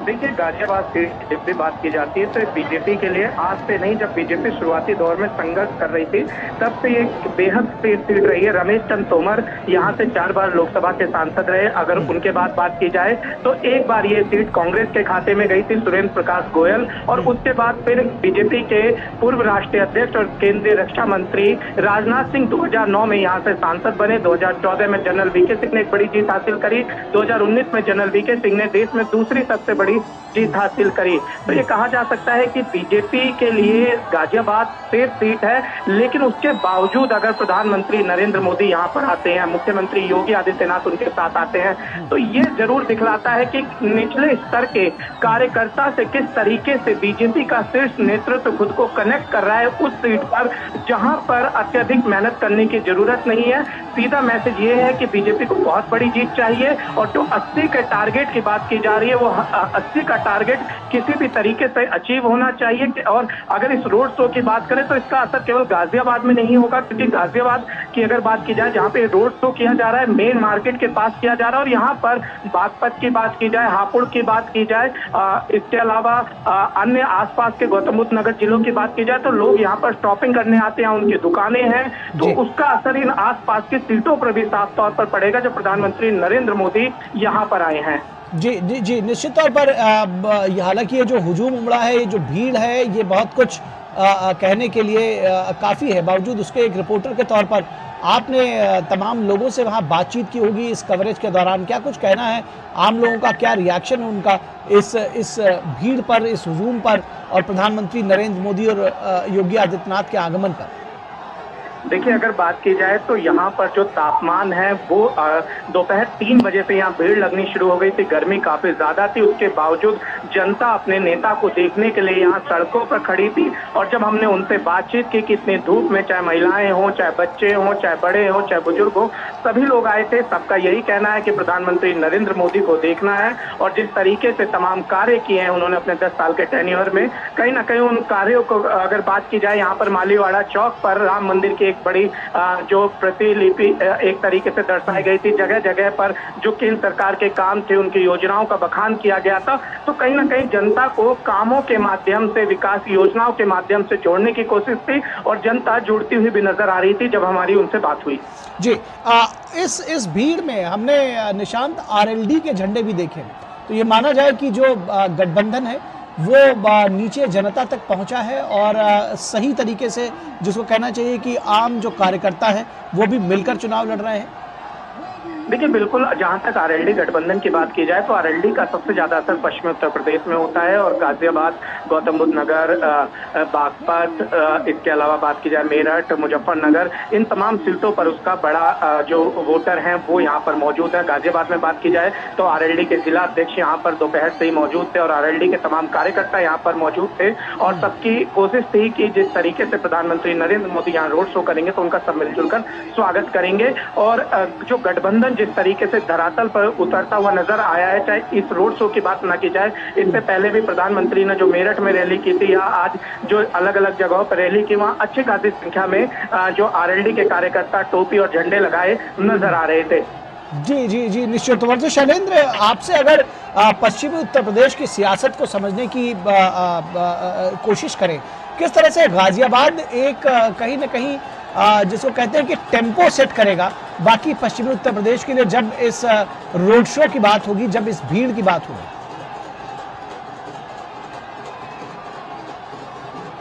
क्या शैलेंद्र हमारे साथ जुड़े हुए हैं? शैलेंद्र, आप हमें सुन पा रहे हैं? जी बिल्कुल निखिल, मैं आपको सुन पा रहा हूँ और आपके सवाल का जवाब देने की कोशिश कर रहा हूँ। क्या आवाज आ रही है? जी बताइए शैलेंद्र। मैं कह रहा था कि जो पहले और दूसरे चरण की जो सीटें हैं वो उसमें गाजियाबाद एक सबसे हाई प्रोफाइल की सीट के तौर पर देखी जा रही है। गाजियाबाद, मेरठ और मक्का जैसी सीटें जहाँ पर सबकी बहुत नजरें हैं, इसलिए भी है क्योंकि ये बहुत हाई प्रोफाइल सीट है। यहाँ से हम जानते हैं कि इंडी गठबंधन में कांग्रेस पार्टी के कोटे में सीट दी गई है, और ऐसे में कांग्रेस पार्टी को जो 17 लोकसभा सीटें उत्तर प्रदेश में गठबंधन के कोटे के तहत हासिल हुई है, उसमें से गाजियाबाद बाकी हमने पिछले चुनाव में देखा था 2019 में जब आरएलडी साथ नहीं भी थी, तब भी हमने देखा था कि शानदार सफलता इस पूरे क्षेत्र में भारतीय जनता पार्टी को हासिल हुई थी। अब आरएलडी के तौर पर जयंत चौधरी भी साथ आए हैं। ऐसे में बीजेपी को लगता है जिन सीटों पर वहां पर जीत का आंकड़ा और बेहतर होने वाला है। और यही वजह है कि पार्टी कोई कोर कसर नहीं छोड़ रही है और पार्टी को लगता है कि पहले दूसरे चरण में ही नहीं बल्कि हम जानते हैं कि पूर्वी उत्तर प्रदेश में भी ऐसे गठबंधन बीजेपी ने बनाए हैं, उसमें सुभाषपा साथ आई है, पहले से ही अपना दल साथ में है, प्रवीण की पार्टी संसाद की पार्टी साथ में है। तो बीजेपी ने उत्तर प्रदेश में मजबूती के बावजूद तमाम दलों को साथ जोड़ा है, ये सुनिश्चित करने के लिए कि 80 में से 80 सीटें बीजेपी के खाते में आए और उसके लिए कोई कोर कसर हम छोड़ते हुए बीजेपी की तरफ से दिखाई नहीं दे रहे हैं। बीजेपी पूरी कोशिश कर मिले और जहां पर वो एक तरह से पार्टी के लिए सेफ सीटें मानी जाती है वहां पर भी मार्जिन बढ़ाने के लिए, वहां पर भी कार्यकर्ताओं के उत्साह को बनाए रखने के लिए पूरी ताकत लगाई जाए। और यही वजह है कि गाजियाबाद से संदेश दिया जा रहा है, गाजियाबाद से मेरठ तक। और आप देखें जो पहले 3 चरणों की अगर हम उत्तर प्रदेश की सीटों की बात करें निखिल, तो मेरठ में चुनावी जनसभा से आगाज प्रधानमंत्री नरेंद्र मोदी ने किया था। एक तरह से पश्चिमी उत्तर प्रदेश की धरती से उत्तर प्रदेश में चुनावी अभियान की शुरुआत की, आज सहारनपुर में चुनावी जनसभा की और आप देख रहे हैं कि गाजियाबाद में रोड शो प्रधानमंत्री नरेंद्र मोदी का। तो तकरीबन पूरा का पूरा पश्चिम उत्तर प्रदेश एक तरह से कहें प्रधानमंत्री नरेंद्र मोदी की चुनावी जनसभाओं से या फिर रोड शो से कवर किया जा चुका है। और इससे पहले भी हमने देखा कि तमाम बीजेपी के शीर्ष नेता इसी गाजियाबाद में रक्षा मंत्री राजनाथ सिंह जो यहाँ से 2 बार सांसद भी चुने जा चुके थे इससे पहले, वो आए थे चुनावी जनसभा को संबोधित करने। तो बीजेपी कोई कोर कसर नहीं छोड़ रही है हर एक सीट पर, उस सीट के समीकरण के लिहाज से, उस सीट पर कितनी ताकत लगानी है उस लिहाज से और साथ ही साथ एक संदेश देने के लिहाज से भी कि कार्यकर्ताओं में जोश भरना है, कार्यकर्ता कोई कोर कसर न छोड़े किसी भी सीट पर। जी निखिल जी, शैलेंद्र, अगर ये जो भीड़ है जिस तरह से आम जन यहाँ उमड़े हैं, महिलाओं को देख पा रहे हैं आप, युवाओं को देख पा रहे हैं, बच्चे बूढ़े जवान जिस तरह से उमड़े हैं, प्रधानमंत्री नरेंद्र मोदी किस तरह से लोकप्रियता के रथ पर सवार हैं, ये दर्शाने के लिए काफ़ी है। क्या इससे विपक्षियों को भी अपनी जो रणनीति है उस पर दोबारा होमवर्क करने पर मजबूर होना पड़ेगा, उनके लिए भी एक संदेश है? निखिल देखिए, इस बात को विपक्षी दल भी मानते हैं कि प्रधानमंत्री नरेंद्र मोदी एक लोकप्रिय चेहरा है और बीजेपी के सबसे बड़े चेहरे के तौर पर बहुत चुनावी जनसभाएं करते हैं और उनकी जनसभाओं में, उनके रोड शो में जिस तरह की भीड़ दिखाई देती है और भीड़ का जो एक रिस्पांस दिखाई देता है, अपने नेता से जो कनेक्ट दिखाई देता है, वो दिखाता है कि कितना कनेक्ट प्रधानमंत्री नरेंद्र मोदी का आम लोगों के साथ है।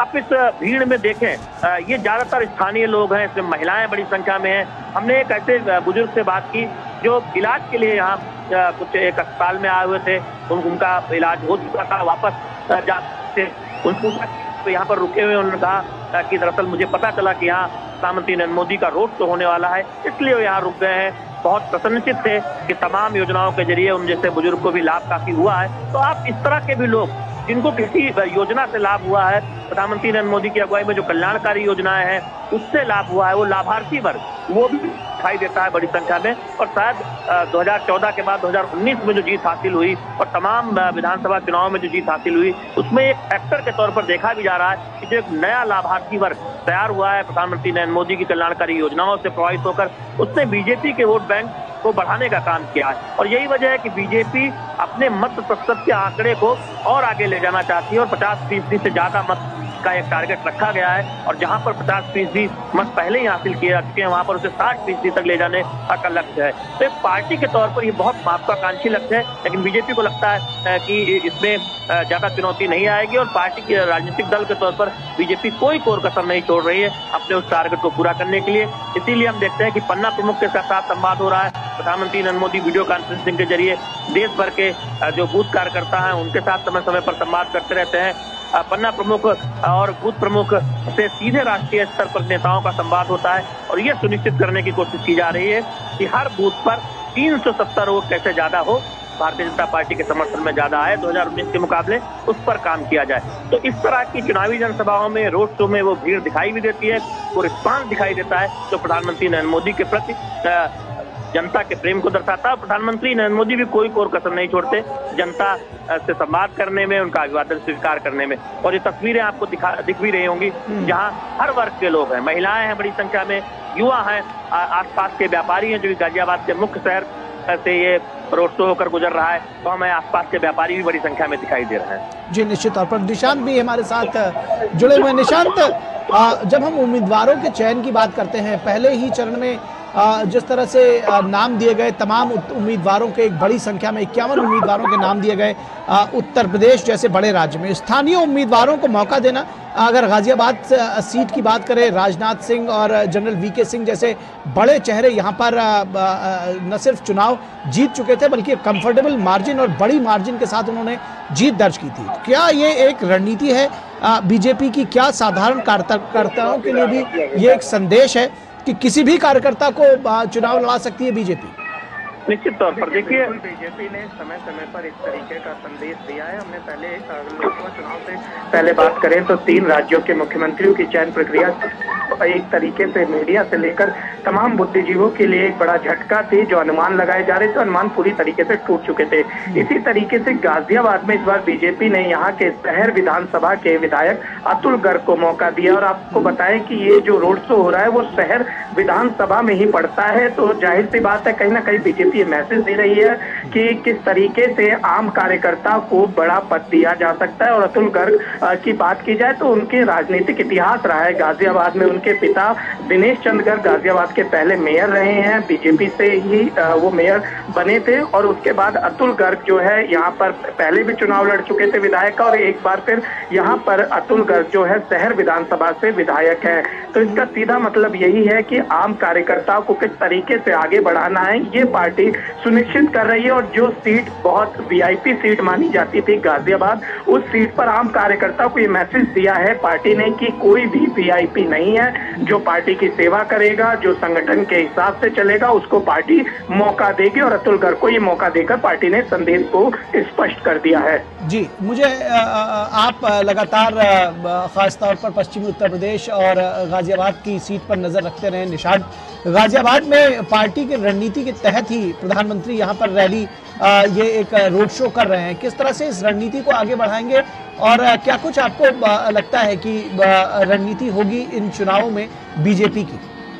देखिए, जहां तक पश्चिमी उत्तर प्रदेश की बात की जाए तो पश्चिमी उत्तर प्रदेश में अगर विधानसभा चुनाव का नतीजे देखें तो बीजेपी के पक्ष में काफी अच्छा माहौल था 2022 के चुनाव में। और ऐसे में बीजेपी से 2024 में और मजबूती के साथ आगे लाना चाहती है, जिसके चलते बीजेपी ने आरएलडी के साथ गठबंधन किया, खासकर उन सीटों के लिए जहां पर पिछली बार बीजेपी को काफी मशक्कत करनी पड़ी, हार का सामना करना पड़ा। मुरादाबाद की बात की जाए, अमरोहा की बात की जाए, तो सहारनपुर की बात की जाए, तो ये सीटें थी जहां पर बीजेपी को नुकसान हुआ। लेकिन आरएलडी के अब साथ आ जाने के बाद बीजेपी को उम्मीद है कि पश्चिमी उत्तर प्रदेश इस बार पार्टी क्लीन स्वीप कर सकती है, क्योंकि एक खास जो जाति थी वो नाराज बताई जा रही थी। लेकिन इस बार जब आरएलडी का गठबंधन बीजेपी के साथ हो जाता है पश्चिमी उत्तर प्रदेश में, तो उसका बड़ा असर देखने को मिलेगा। और खुद प्रधानमंत्री नरेंद्र मोदी ने जब कमान संभाली है, मैंने पहले भी कहा कि देश में उनसे बड़ा कोई मास अपील वाला लीडर नहीं है। ऐसे में प्रधानमंत्री कहीं पे रैली कर रहे हैं, कहीं पे रोड शो कर रहे हैं, और खुद मुख्यमंत्री योगी आदित्यनाथ भी लगातार पश्चिमी उत्तर प्रदेश के दौरे पर हैं। मुद्दों की बात की जाए तो यहाँ पर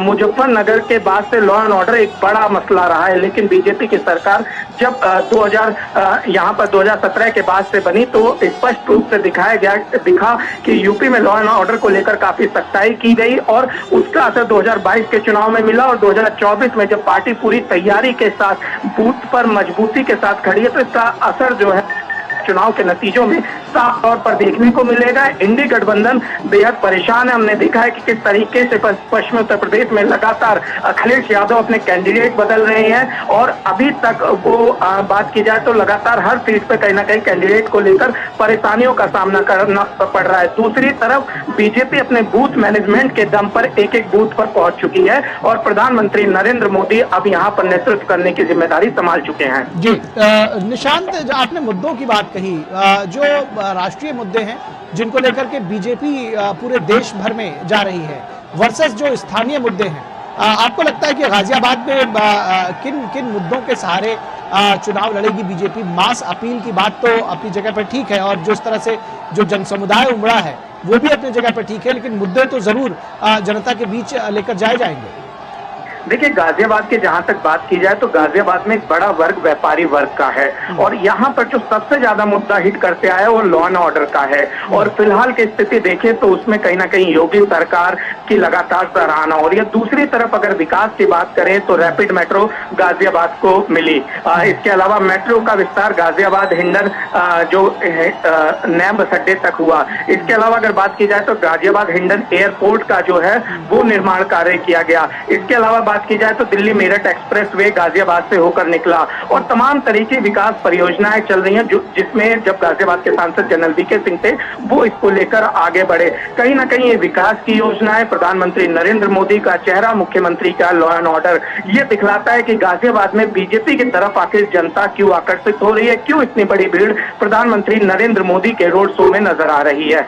जी जी जी, जब आप पार्टी की रणनीति की बात करते हैं निशांत, तो क्या वोटर टर्नआउट बढ़ाना भी, उदासीन वोटर जैसे कुछ होते हैं उनको भी घर से निकालना इस रणनीति का एक हिस्सा होगा? और जब इस तरह के रोड शोज होते हैं जहां पर एक लोकप्रिय नेता, जैसे आपने कहा कि ट्रम्प कार्ड हैं या सबसे बड़े लोकप्रिय नेता हैं प्रधानमंत्री नरेंद्र मोदी, उनका भी जनता के बीच पे अपील करना आकर, ये उस रणनीति का एक हिस्सा हो सकता है?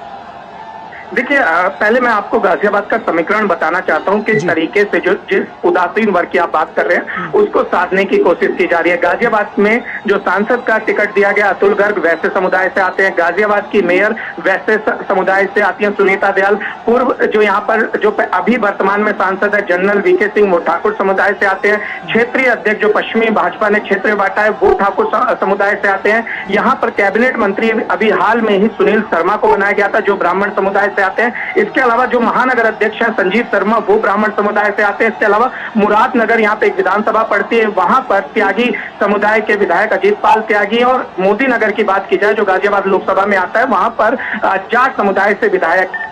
तमाम समाज के सामाजिक जो ताना बाना है और जिसको सोशल इंजीनियरिंग कहा जाता है वो गाजियाबाद में बीजेपी की हमेशा से मजबूत रही है। और ऐसे में जब प्रधानमंत्री नरेंद्र मोदी आते हैं तो युवा वोटर और जो वोटर कहीं ना कहीं उदासीन होता है, कुछ मन में संशय होता है, उसमें इस तरीके के लीडर का यहाँ का रोड शो करना ये दिखलाता है कि बीजेपी कहीं ना कहीं हर वर्ग के जो वोटर है उसको अपने साथ जोड़ना चाहती है और चुनाव में बेहतर से बेहतर प्रदर्शन करना चाहती है। खासकर पिछला जो रिकॉर्ड 6 लाख से ज्यादा मतों का जीतने वाला था उसको तोड़ना चाहते हैं। आपको एक और बात बताऊं कि 2022 के विधानसभा चुनाव में सुनील शर्मा जो कि साहिबाबाद विधानसभा से आते हैं, गाजियाबाद लोकसभा का हिस्सा है, सबसे ज्यादा मतों से जीतने वाले विधायक रहे हैं। तो ऐसे में बीजेपी को उम्मीद है कि इस बार गाजियाबाद से उसे रिकॉर्ड तोड़ जीत मिलेगी। और बात की जाए उम्मीदवार की तो हालांकि तमाम उम्मीदवार अपने तरीके के दावे करते हैं, लेकिन अतुल गर्ग 6 लाख से ज्यादा वोटों से जीतने का दावा कर रहे हैं। जी जी जी, हमारे साथ हमारे संपादकीय सलाहकार विनोद मिश्रा भी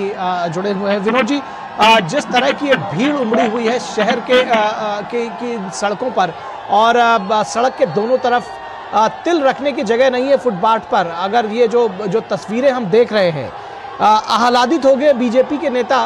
तमाम समीकरणों की बात निशांत राय ने अभी की है, लेकिन मोदी की लोकप्रियता इन सब पर सर चढ़कर बोल रही है। देखिए, ये भारतीय लोकतंत्र का आप ये कहिए कि भारतीय लोकतंत्र में इसको चुनाव को एक बड़ा फेस्टिवल माना जाता है। तो ये चुनाव के फेस्टिवल में जो जनता का रेसिप्रोकेट करता है नेताओं को देखने के लिए जलते जुलूस में आने का, ये भी एक अभूतपूर्व है। अब दुनिया में कहीं ऐसा नजारा आप नहीं देखे होंगे जो भारत में देखते होंगे जी, कि यहाँ चाहे जिन नेताओं के इस दौर में जो रैलियां होती हैं, जो जलसे होते हैं, जुलूस होते हैं, रोड शो होते हैं, एक बड़ी लंबी भीड़ होती है, लोगों की उत्सुकता होती है अपने नेताओं को करीब से देखने का, समझने का। तो ये भीड़ तो एक तरह से आप देखें तो नेताओं के इस रैलियों में भीड़ जो है वो आम बात है। लेकिन प्राइम मिनिस्टर मोदी के रोड शो को जब हम बात करते हैं और जब हम इस चर्चा करते हैं अपने इस कमेंट्री में, तो इसमें एक कुछ खास होता है। खास ये होता है कि जितने भी लीडरों का अभी हम देख रहे हैं रोड शो हो रहा है या रैलियां हो रही है, वो सीजनल होता है। वो चुनाव के दौरान लीडर जाते हैं, अपने लोगों से मिलते हैं। लेकिन प्राइम मिनिस्टर मोदी का ये जो रिचॉर्ड प्रोग्राम है रोड शो के जरिए, ये आप देखते होंगे कि सालों भर चलता है। अब तक के इसमें भारत के प्राइम मिनिस्टर के इसमें अगर आप देखें कि जितने भी प्राइम मिनिस्टर हुए हैं, पीएम मोदी से इतना रोड शो शायद ही किसी प्राइम मिनिस्टर न किया हो। और वो भी कोई आज ऐसा नहीं है कि यूपी के पीएम सांसद आते हैं, बनारस से सांसद आते हैं तो यूपी से उनका एक लगाव है, ऐसा नहीं है। वो देश के किसी भी हिस्से में जाए, चाहे लक्षद्वीप में जाए, कन्याकुमारी में जाए, नॉर्थ ईस्ट के किसी आप स्टेट में जाए, हर जगह पीएम का जो एक आकर्षण है लोगों से मिलने का, रिच आउट का, उसको आप एक अलग तरह से देखते हैं कि आप जब देखते हैं कि पीएम के रोड शो के लिए लोग कैसे घंटों घंटों का इंतजार करते हैं पीएम की एक झलक पाने के लिए। और वो ऐसे ही प्राइम मिनिस्टर मोदी को आप देखते होंगे तो उसी तरह से हर रोड शो में एक एक लोगों को एक तरह से वो अभिवादन को स्वीकार करते हैं, उनके साथ में नजर मिलाते हुए और एक तरह से अभिवादन करते हुए जब वो कनेक्ट करते हैं, तो ये जब बात आपके सामने में टेलीविजन स्क्रीन पे अभी दिख रही होगी, तो जब आप पीएम मोदी को जननायक कहते हैं तो ये जननायक कोई फ्रेज नहीं है, ये इसी रैली में इसी तरह के रोड शो का जो लोगों का आकर्षण है वो उन्हें एक जननायक बनाता है। अभी आप इस देखिए पिछले इलेक्शन में पिछले 2-3 महीना में अभी आप गाजियाबाद का टेम्परेचर देखिए, 35-36 डिग्री से ऊपर का टेम्परेचर है। उसमें आप देखिए 2 घंटे 3 घंटे से पहले इस कड़ाके धूप में लोग दोनों बगल खड़े हुए हैं और वो इंतजार में है कि प्राइम मिनिस्टर मोदी का जो ये काफिला है वो इधर से गुजरेगी। और लंबा काफिला से चलते हुए लोगों का वो प्रतीक्षा देखिए, वो धैर्य देखिए, वो गर्मी के इस तपिश के बावजूद वहाँ पे लोगों का एक तरह से उत्सुकता देखिए। और उसी तपिश में प्राइम मिनिस्टर मोदी का उन लोगों के बीच पहुंचना, उनके अभिवादन को स्वीकार करना, तो ये एक दिन का नहीं है, इसमें बहुत लंबा समय लगता है। ये भरोसे का जब नेतृत्व की बात आप करते हैं तो प्राइम मिनिस्टर मोदी उन लोगों के सामने में एक भरोसे का नेतृत्व की बात जब सामने में दिखता है तो उसमें लगता है कि मोदी है तो मुमकिन है। निश्चित तौर पर यह भरोसा जीतने में वक्त लगा है, आपने बिल्कुल ठीक कहा। और एक दिन में ये भरोसा नहीं बना है। पिछले 10 वर्षों का जो कार्यकाल है, जो उपलब्धियां हैं, वो निश्चित तौर पर बीजेपी जनता के बीच में रख रही है। और जैसा कि हमारे दोनों संवाददाता सहयोगी कह रहे थे कि प्रधानमंत्री मोदी के रूप में एक तुरुप का इक्का बीजेपी के पास है। आपने कहा कि रोड शोज पहले भी होते थे, लेकिन जो एक कहा जाए कि एक नया ट्रेंड बनाया है पीएम मोदी ने, सबसे ज़्यादा अब वो रोड शोज भी कई बार करते हैं। आप देखते होंगे कि रैलियों पर पहले नेता ज़्यादा भरोसा करते थे, लेकिन जनता के साथ सीधा कनेक्ट करने का ये जो तरीका है ये शायद ज़्यादा मुफीद है नेताओं के लिए। और प्रधानमंत्री मोदी ने एक नया ट्रेंड सेट किया है। डेफिनेटली आप ये मानिए कि उत्तर से दक्षिण, पूरब से पश्चिम, ये देश में इंदिरा गांधी के बाद आप कह सकते हैं कि 30-40 साल के बाद देश को एक राष्ट्रीय नेता के रूप में प्राइम मिनिस्टर मोदी लोगों के सामने में है। चाहे वो प्राइम मिनिस्टर अंडमान निकोबार के द्वीप समूह में जाके रैली करे या गाजियाबाद जैसे बनारस में के शहर में करे रैली, हर लोगों को एक बार ये रहता है कि मोदी का एक झलक देखने का। और वो इसलिए रहता है कि ये जो मोदी का आकर्षण है, ये आप इस टेलीविजन के आकर्षण से या प्राइम मिनिस्टर मोदी के लगातार भाषणों से नहीं है। प्राइम मिनिस्टर मोदी ने इतने वर्षों में जो लोगों के, आम लोगों के जिंदगी में जो बदलाव लाया है, जो बदलाव लोगों ने करीब से देखा है, शहरों की जो बदलते हुए तस्वीर को लोगों ने देखा है, तो जाहिर सी बात है उसका एक आकर्षण अपने नेतृत्व को लेके होता है कि इस नेतृत्व ने इस दौर में परिवर्तन किया कि एक झांकी हमारे सामने में दिखाया। जब से प्राइम मिनिस्टर कहते हैं कि ये जो विकास आप देख रहे हैं ये एक ट्रेलर है, बाकी झांकी तो अभी बाकी है, तो शायद लोगों को यकीन होता है कि उसने करके दिखाया है। ये सिर्फ हवाई बातें नहीं है जो आपको मैनिफेस्टो में अपने डेवलपमेंट के प्लान को गिनाते हैं, 3B के एजेंडे को गिनाते हैं। मोदी के सामने में ये चीज तो है कि वो ये बात कह के, ये बात अपना जो रिपोर्ट कार्ड है लोगों के सामने में रखते हैं और मजबूती से रखते हैं, तो लोग डेफिनेटली उस बात में यकीन करते हैं, उसमें भरोसा करते हैं। और यही यकीन जो है, यही भरोसा जो है, लोगों को घरों से खींच के इस तपिश में, इस भारी गर्मी में भी रोड पे आप देख रहे हैं कि दोनों बगल के किनारे में लोगों का जो उत्साह है, लोगों के जो उत्सुकता है कि प्राइम मिनिस्टर मोदी को अपने करीब में पाने का, लोगों की जो उत्सुकता है कि एक झलक मोदी को देखने का, तो ये झलक बनाने में किसी नेता को बरसों लग जाते हैं, जो मोदी ने इन 10 सालों में बनाया है। जी, निश्चित तौर पर बरसों लग जाते हैं जो प्रधानमंत्री मोदी ने बनाया है। और आप जिसका जिक्र कर रहे थे, अपने अपने घरों की छतों से, दुकानों में, जिसको कहते हैं वो देशज भाषा में कहता हूँ कि ठसे हुए और जबरदस्त तरीके से जो लोग एक दूसरे के ऊपर चढ़े हुए दिख रहे हैं, ये लोकप्रियता का एक पैमाना है प्रधानमंत्री नरेंद्र मोदी का। और जिस तरह से विनोद जी आप कह रहे थे कि पूरा पश्चिम उत्तर दक्षिण देश के किसी भी कोने में, ये सिर्फ गाजियाबाद शहर की बात नहीं है, और गाजियाबाद जैसा कि लगातार हमारे दोनों सहयोगी संवाददाता ये कह रहे हैं कि सेफ सीट है बीजेपी के लिए, लोकप्रियता का पैमाना प्रधानमंत्री का यहां पर देखा जा सकता है। शैलेंद्र मिश्रा हमारे साथ जुड़े हुए हैं, हमारे सहयोगी। युवाओं के साथ साथ शैलेंद्र, हम देख रहे हैं कि अब एक नया ट्रेंड है और खासतौर पर पीएम मोदी की सभाओं में महिलाएं भी खूब बड़ी संख्या में जुट रही हैं। क्या संदेश इससे उपजता है? क्या क्या क्या आपको लगता है इसकी वजह? देखिए, बीते 10 वर्षों में हम देख रहे हैं कि प्रधानमंत्री नरेंद्र मोदी ने महिलाओं को सशक्त बनाने के लिए तमाम काम किए हैं, और उसकी एक झलक आप अब चुनावी जनसभाओं में, रोड शो में दिखते हैं, जब बड़ी संख्या में महिलाओं की भागीदारी होती है। आमतौर पर देखें, केंद्रीय योजनाओं में प्रधानमंत्री नरेंद्र मोदी के आने के बाद इस बात पर ध्यान दिया गया है कि महिलाओं के नाम पर अब जो आवास, प्रधानमंत्री आवास आवंटित होता है वो घर की महिला मुखिया के नाम पे होता है, उससे उनको सशक्तिकरण करने का काम किया गया है। हम लखपति दीदी देख रहे हैं कि तमाम स्वयं सहायता समूह के जरिए महिलाओं को आत्मनिर्भर बनाने का काम किया जा रहा है। और नारी वंदन विधेयक एक तरह से, किस तरह से राजनीतिक भागीदारी महिलाओं की और सुनिश्चित की जानी है, उस तरफ भी एक ऐतिहासिक काम मोदी सरकार ने किया है, जिसमें देश की लोकसभा और विधानसभाओं में 33% आरक्षण को सुनिश्चित किया गया है। इस तरह के हम तमाम काम देखते हैं जो न केवल राजनीतिक तौर पर बल्कि ये सुनिश्चित किया गया है कि आधी आबादी का सशक्तिकरण हो, उनका सामाजिक सशक्तिकरण हो, उनका राजनीतिक सशक्तिकरण हो। वो झलक हमें तमाम जो तस्वीरें हम देखते हैं रोड शो में, या फिर आज ही हम गाजियाबाद के इस रोड शो में देख रहे हैं, निश्चित तौर पर दिखाता है कि किस तरह से उत्साह के साथ महिला, न केवल बीजेपी महिला कार्यकर्ता बल्कि आम महिला वो शामिल होती है। हमने तमाम महिलाओं से बात भी की कि आखिर वो क्या वजह है कि वो प्रधानमंत्री नरेंद्र मोदी को देखने के लिए, उनको सुनने के लिए कई घंटे पहले आ जाती है। सब इस बात को बहुत स्पष्ट तौर पर रेखांकित कर रही थी कि प्रधानमंत्री नरेंद्र मोदी की अगुवाई में एक नजरिया बदला है, समाज का भी एक नजरिया बदला है, महिलाओं को आगे बढ़ाने को लेकर, छात्राओं को, लड़कियों को पढ़ाने को लेकर। हम जानते हैं बेटी बचाओ बेटी पढ़ाओ जो अभियान शुरू किया गया था, इस तरह से सुकन्या समृद्धि जैसी योजनाएं जो बच्चियों के भविष्य को सुनिश्चित करती हैं।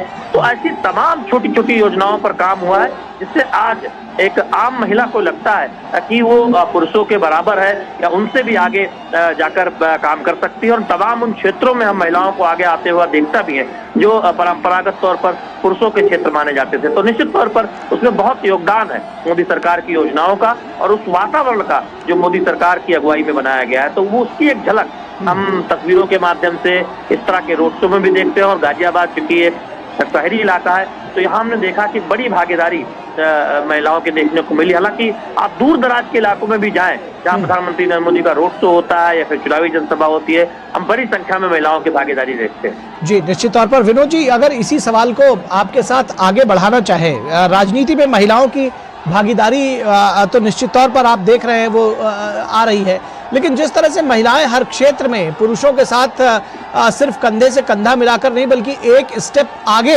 निकल रही हैं, तो महिलाओं के तौर पर एक नए वोटर वर्ग का उदय हुआ है। वो पहले का समाज नहीं रहा जब महिलाएं घर की पुरुषों के कहने पर वोट दिया करती थी। और यही वजह है कि जब इस तरह की चाहे वो रैलियां हो या रोड शोज हो तो वो भी खुल करके हिस्सा ले रही उसमें। निखिल, मैं एक और नई बात कहना चाहूंगा। अभी हमारे दोनों रिपोर्टर आपके साथ जुड़े हुए हैं, वो योजनाओं की बात तो उन्होंने की है और बहुत बखूबी से हम लोगों को योजनाओं की बात समझाया है। और महिला वोटर्स की जो एक ललक है और देश में महिलाओं को जो भागीदारी की बात जब आप करते हैं तो डेफिनेटली ये बात तो चर्चा में आनी ही है।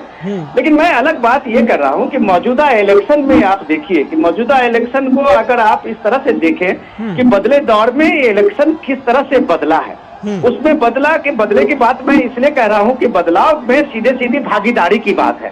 और भागीदारी आधी आबादी के जो प्रमुखता से सामने में आई है वो एक इम्पोर्टेंट चीज है। वो आप कह सकते हैं कि एक तरह से एक इंटरनेशनल खबर की एक हेडलाइन बनती है आजकल कि महिलाएं की जो भागीदारी है इलेक्शन में, चाहे वो वोटिंग, आप ये देखें कि जो भी वोटिंग परसेंटेज है, जहां जहां वोटिंग टर्नआउट है, उसमें महिलाएं सबसे ज्यादा बढ़ चढ़ के हिस्सा लिया है। शहर हो या गांव हो, देश के पूर्वोत्तर राज्य के इलाके में आप जाए या दक्षिण के राज्यों में जाए, तो ये आपको मानना पड़ेगा कि बहुत दिन के बाद महिलाओं ने एक लीडरशिप को लेके अपना एक भरोसा उनके मन में बना है कि देश में सही वक्त में, और जो पीएम कहते थे और लाल किले से कहा था कि यही समय है, सही समय है, तो ये सही समय में नारी शक्ति की बात करके और ये नारी बंधन अधिनियम की बात करके जब उन्होंने भागीदारी की बात की है, तो एक तो एस्पिरेशन तो महिलाओं में बढ़ी है, लीडरशिप को लेके हो, चाहे लोकल बॉडी इलेक्शंस में आप देखें कि लीडरशिप में नेतृत्व को लेके हो,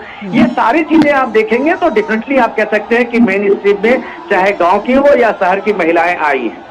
लेकिन मैं जो अलग बात कहना चाह रहा हूँ वो ये भी है कि इस रोड शो का जब आकर्षण आप देखते हैं या जनसभाओं में जो पीएम मोदी को देखने के लिए लोग देखते हैं, और जब आप देखते हैं कि जो लोग बैठे होते हैं, अब बच्चे हों या छोटे मोटे आर्टिस्ट हों गांव में, और वो मोदी के कोई तस्वीर लेके आते हैं और बार बार हाथ हिलाते हैं, तो ये सब चीजें हम लोगों को जनरली हम लोग मीडिया में इस चीज को देख नहीं पाते हैं। लेकिन हमें ये समझना चाहिए कि देश में लंबे अरसे तक जो एक दौर रहा है मिली जुली सरकार की, उसमें प्राइम मिनिस्टर और प्राइम मिनिस्टर भारत के एक राष्ट्रीय नेतृत्व की बात कहीं खो सी गई थी। ये बड़े दिनों के बाद 30-35 साल के बाद आप कह सकते हैं कि 2 जनरेशन बीत गए इसमें लगभग, और उसके बाद ये देश ने देखा है एक मजबूत देश का लोकतंत्र का एक मजबूत नेतृत्व को देखा है। तो डेफिनेटली एक राष्ट्रीय फलक पे पीएम मोदी के एक मजबूत शख्सियत के रूप में आने के साथ ही आज भले ही इलेक्शन में आप ये देखिए कि पूरा इलेक्शन का जो डिस्कोर्स है वो मोदी एंड एंटी मोदी है। उसमें अगर आप विपक्ष में चले जाएं तो सारे पॉलिटिकल पार्टीज के जो इंडी गठबंधन की बात आप करते हैं उसका एजेंडा सिर्फ एंटी मोदी है। उसके सामने में उनके सामने में कोई दूसरा एजेंडा नहीं है, वो हर बात को लेके आते हैं सिर्फ मोदी विरोध का। तो ये शायद राजनीति में एक फैशन बन गया है व्यक्ति विरोध का, जो शायद लोकतंत्र में ये अच्छा लगता नहीं है। फिर भी अपना पॉलिटिकल पार्टीज का किसी का भी अपना मुद्दा चुनने का और किसी को भी अपने तरीके से इसको विरोध करने का अपना हक है। तो जितने भी अपोजिशन के लीडर हैं उनका अपना जो एजेंडा है वो भी सही, लेकिन सबसे बड़ी बात है कि जनता ने कम से कम आम वोटर्स ने, आम मतदाताओं ने जिस तरीके से रेसिप्रोकेट किया है, जिस तरीके से ये आकर्षण दिखाया है, तो आप कह सकते हैं कि लोगों ने ही मजबूर किया है विपक्ष को एंटी मोदी का एक स्लोगन देने का। क्योंकि लोगों को लगता है कि पीएम के साथ में जो आकर्षण है आम लोगों का, आम लोगों में मतलब आप उसमें आधी आबादी से ले जोड़ लीजिए, उसमें सारे यूथ से जोड़ लीजिए, इन सारे लोगों का जो आकर्षण है उनको लगता है कि यही आकर्षण, इतने बड़े आकर्षण के बीच में उनके सामने में शायद कोई बड़ा एजेंडा या बड़ा गारंटी या बड़ी कोई ऐसा न्याय योजना नहीं चल पाएगा। तो ये सीधे सीधे अटैक मोदी पे करते हैं, और जितनी बार अटैक करते हैं उतना लोगों का आकर्षण पीएम से बनता है। और वो एक रोड शो में जिस तरह से लोग आते हैं, तो आप ये बात यकीन मानिए कि लोग इसका जवाब उन्हीं को दे रहे हैं, विपक्ष को, जो इस बात के लिए साबित करना चाहते हैं एंटी मोदी का जो उनकी फिलॉसफी है, वो लोग आके सामने में खड़े होके कहते हैं मोदी है तो मुमकिन है। जी जी जी निशांत, इससे पहले ये देखने में आ रहा था कि अखबारों में, मीडिया में और चुनावों को लेकर बड़ी चर्चा हो रही थी, चौक चौबारों पर भी चर्चा हो रही थी, लेकिन फिर भी उसके बावजूद जनता के बीच में एक सन्नाटा सा था। आज प्रधानमंत्री नरेंद्र मोदी ने जो ये रोड शो किया है, उसके बाद गाजियाबाद, नोएडा जैसे शहरों में जो सबर्बन टाउन्स हैं दिल्ली के, वहां चुनावी पारा गर्म हो जाएगा। बिल्कुल, प्रधानमंत्री नरेंद्र मोदी के आने के बाद से ये तो तय है कि यहाँ पर अब चुनावी पारा गर्म हो चुका है। और प्रधानमंत्री के रोड शो में जिस तरीके से आम जनता में उत्साह देखा जा रहा है, बीजेपी के कार्यकर्ताओं से ज्यादा संख्या यहाँ आम जनता की है। जो तमाम मार्केट्स हैं, उनके जो दुकानदार हैं, जो वहां पर ग्राहक आए हैं, वो हो गए थे। और इन प्रधानमंत्री नरेंद्र मोदी का एक झलक पाने के लिए वो घंटों, जैसा कि मैंने पहले भी बताया कि तापमान यहाँ काफी ज्यादा था, धूप खुली धूप थी, छत पर कोई भी ऐसी जगह नहीं थी जहां पर सर जो है वो छुपाया जा सके, धूप से बचा जा सके। उसके बावजूद अगर जनता 3 घंटे खड़े होकर किसी नेता का इंतजार कर रही है, जिसमें बड़ी संख्या में महिलाएं हैं, बच्चे हैं, बुजुर्ग हैं, ये दिखलाता है कि वो नेता कितना लोकप्रिय है और उसकी लोकप्रियता का असर अब यहाँ पे रोड शो करने के बाद पे नजर आने लगेगा। और इंडी गठबंधन को अब ये चिंता करना आवश्यक हो गया है कि जब नरेंद्र मोदी गाजियाबाद की सड़क पर जनता से कनेक्ट हो चुके हैं, तो ऐसे में इंडी गठबंधन के कौन से बड़े नेता गाजियाबाद आएंगे ताकि अपने पक्ष में वो माहौल बना सके। फिलहाल नरेंद्र मोदी इस पूरी महफिल को कह सकते हैं कि उन्होंने अपने दम पर जीत लिया है और तमाम लोग उनके जाने के बाद से भी उनके जिंदाबाद के नारे यहाँ पर लगा रहे हैं, क्योंकि रोड शो में प्रधानमंत्री काफी आगे चले गए, लेकिन लगातार यहाँ प्रधानमंत्री नरेंद्र मोदी के जिंदाबाद के नारे जो है जनता में जा सकते हैं। जी शैलेंद्र, आगे भी इस तरह के रोड शोज प्रस्तावित है पहले चरण के लिए? जिस तरह का ये एक आगाज किया प्रधानमंत्री नरेंद्र मोदी ने आज गाजियाबाद से, और निशान बता रहे हैं कि काफिला गुजर जा रहा है प्रधानमंत्री का, उसके बावजूद जो लोग हैं वो जिंदाबाद के नारे लगाते हुए थक नहीं रहे हैं और महफिल लूट ली है प्रधानमंत्री नरेंद्र मोदी ने, निशांत का ऐसा कहना है। देखिए निखिल, निश्चित तौर पर बीजेपी की जो रणनीति है उसमें पहले चरण में या दूसरे चरण में बीजेपी ये चाहती है, ये सुनिश्चित करना चाहती है कि कम से कम एक रोड शो जरूर उस राज्य में जहां पर पहले चरण में चुनाव हो रहा है वहां पर जरूर हो, और उस या फिर पहले या दूसरे चरण में जो लोकसभा सीटें जहां पर चुनाव संभावित है। तो उस लिहाज से हम देख रहे हैं कि उत्तर प्रदेश में आपने देखा कि मेरठ से चुनावी अभियान की शुरुआत हुई और गाजियाबाद में ये रोड शो देखने को मिला। हम आगे देखेंगे कि जहां पहले चरण में मतदान होना है वहां पर कुछ और रोड शो प्रधानमंत्री नरेंद्र मोदी को देखने को मिल सकते हैं, क्योंकि बीजेपी ये सुनिश्चित करना चाहती है कि सबसे लोकप्रिय नेता को, पार्टी के सबसे बड़े नेता को ज्यादा से ज्यादा जनता से वो संवाद कर सकें, जनता के बीच वो जा सकें।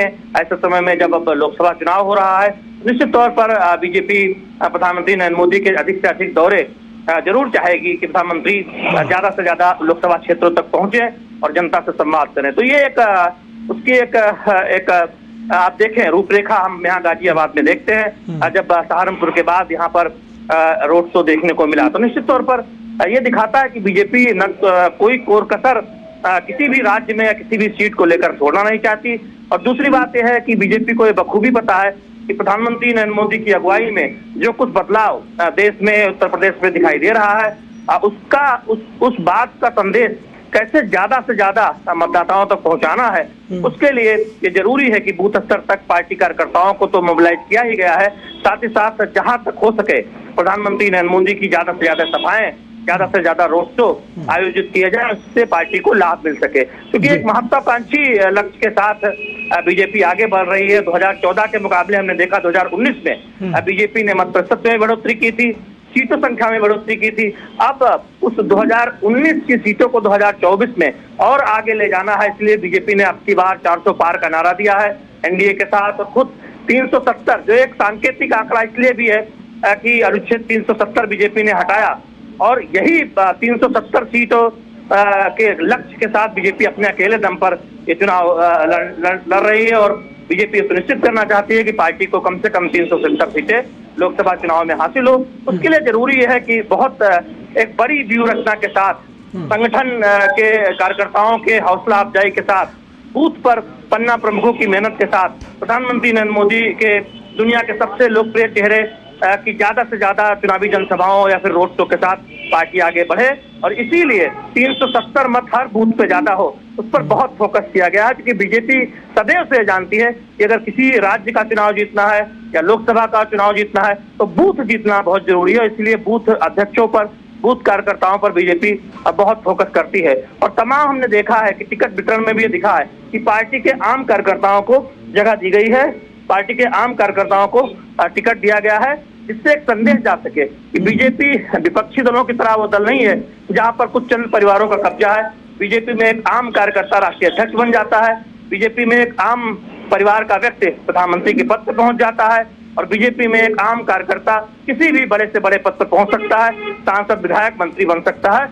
और इस बार के टिकट वितरण में भी हर राज्य में हम देख रहे हैं कुछ ऐसे चेहरे ऊपर लाए गए हैं, क्योंकि बीजेपी ये मानती है कि जो आज का वीआईपी है उसे कभी न कभी आगे बढ़ाया गया था संगठन के तौर पर। तो बीजेपी के लिए कार्यकर्ताओं को आगे लाना चुनावी राजनीति पर जहां तक संभव हो सकता है बीजेपी ये प्रयोग करती रहती है।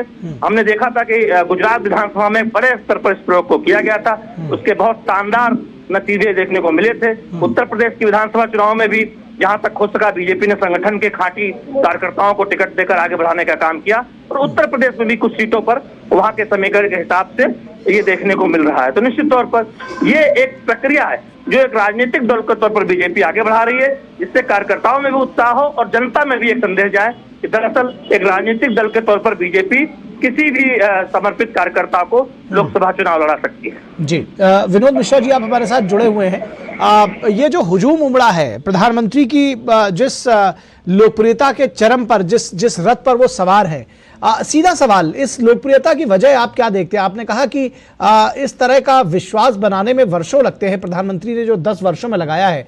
इंदिरा गांधी के बाद आपने एक रेफरेंस दिया कि इस तरह से मास लीडरशिप पहले नहीं दिखती थी। क्या वजह देखते हैं इसकी? लेकिन देखिए, हम लोग जब बात करते हैं लोकतंत्र की और चुनाव की बात करते हैं, तो ऐसे लोकतंत्र का ये एक तरह से हम मानते हैं कि ये सबसे बड़ा उत्सव है। और उत्सव के साथ साथ आप ये भी कह सकते हैं कि भारत के, इस देश के भाग्य के बदलने में भी इसकी एक बड़ी भूमिका होती है। कि इतनी बड़े देश में इतनी डाइवर्सिटीज क्या है, जिस देश में 97 करोड़ से ज्यादा, जिस देश में मतदाता हो, 10 लाख से ज्यादा जहां पोलिंग स्टेशन हो, और वहां एक तरह से एक सूत्र में एक इलेक्शन कमीशन है जो चुनाव कराती है। और उसके बाद जब आप देखते हैं कि सरकारों का फैसला होता है और सरकारें चुनी जाती है, तो प्राइम मिनिस्टर मोदी के आने के साथ का जो परिवर्तन है उसको भी हमें करीब से थोड़ा सा जानने की, समझने की जरूरत है कि ये आने, इसके बाद डेमोक्रेसी में पीएम मोदी का मतलब क्या होता है, ये भी एक बड़ी चीज है। और आप कह सकते हैं कि आने वाले समय में इसकी चर्चा हो सकती है। इस दौर में जब आप देखते हैं कि इलेक्शन की सारे पार्टियों, पॉलिटिकल पार्टीज में तैयारी हो रही है, इंडिया गठबंधन से लेके और बाकी जो रीजनल पार्टियां हैं उसमें भी अलग अलग तैयारियां हो रही है।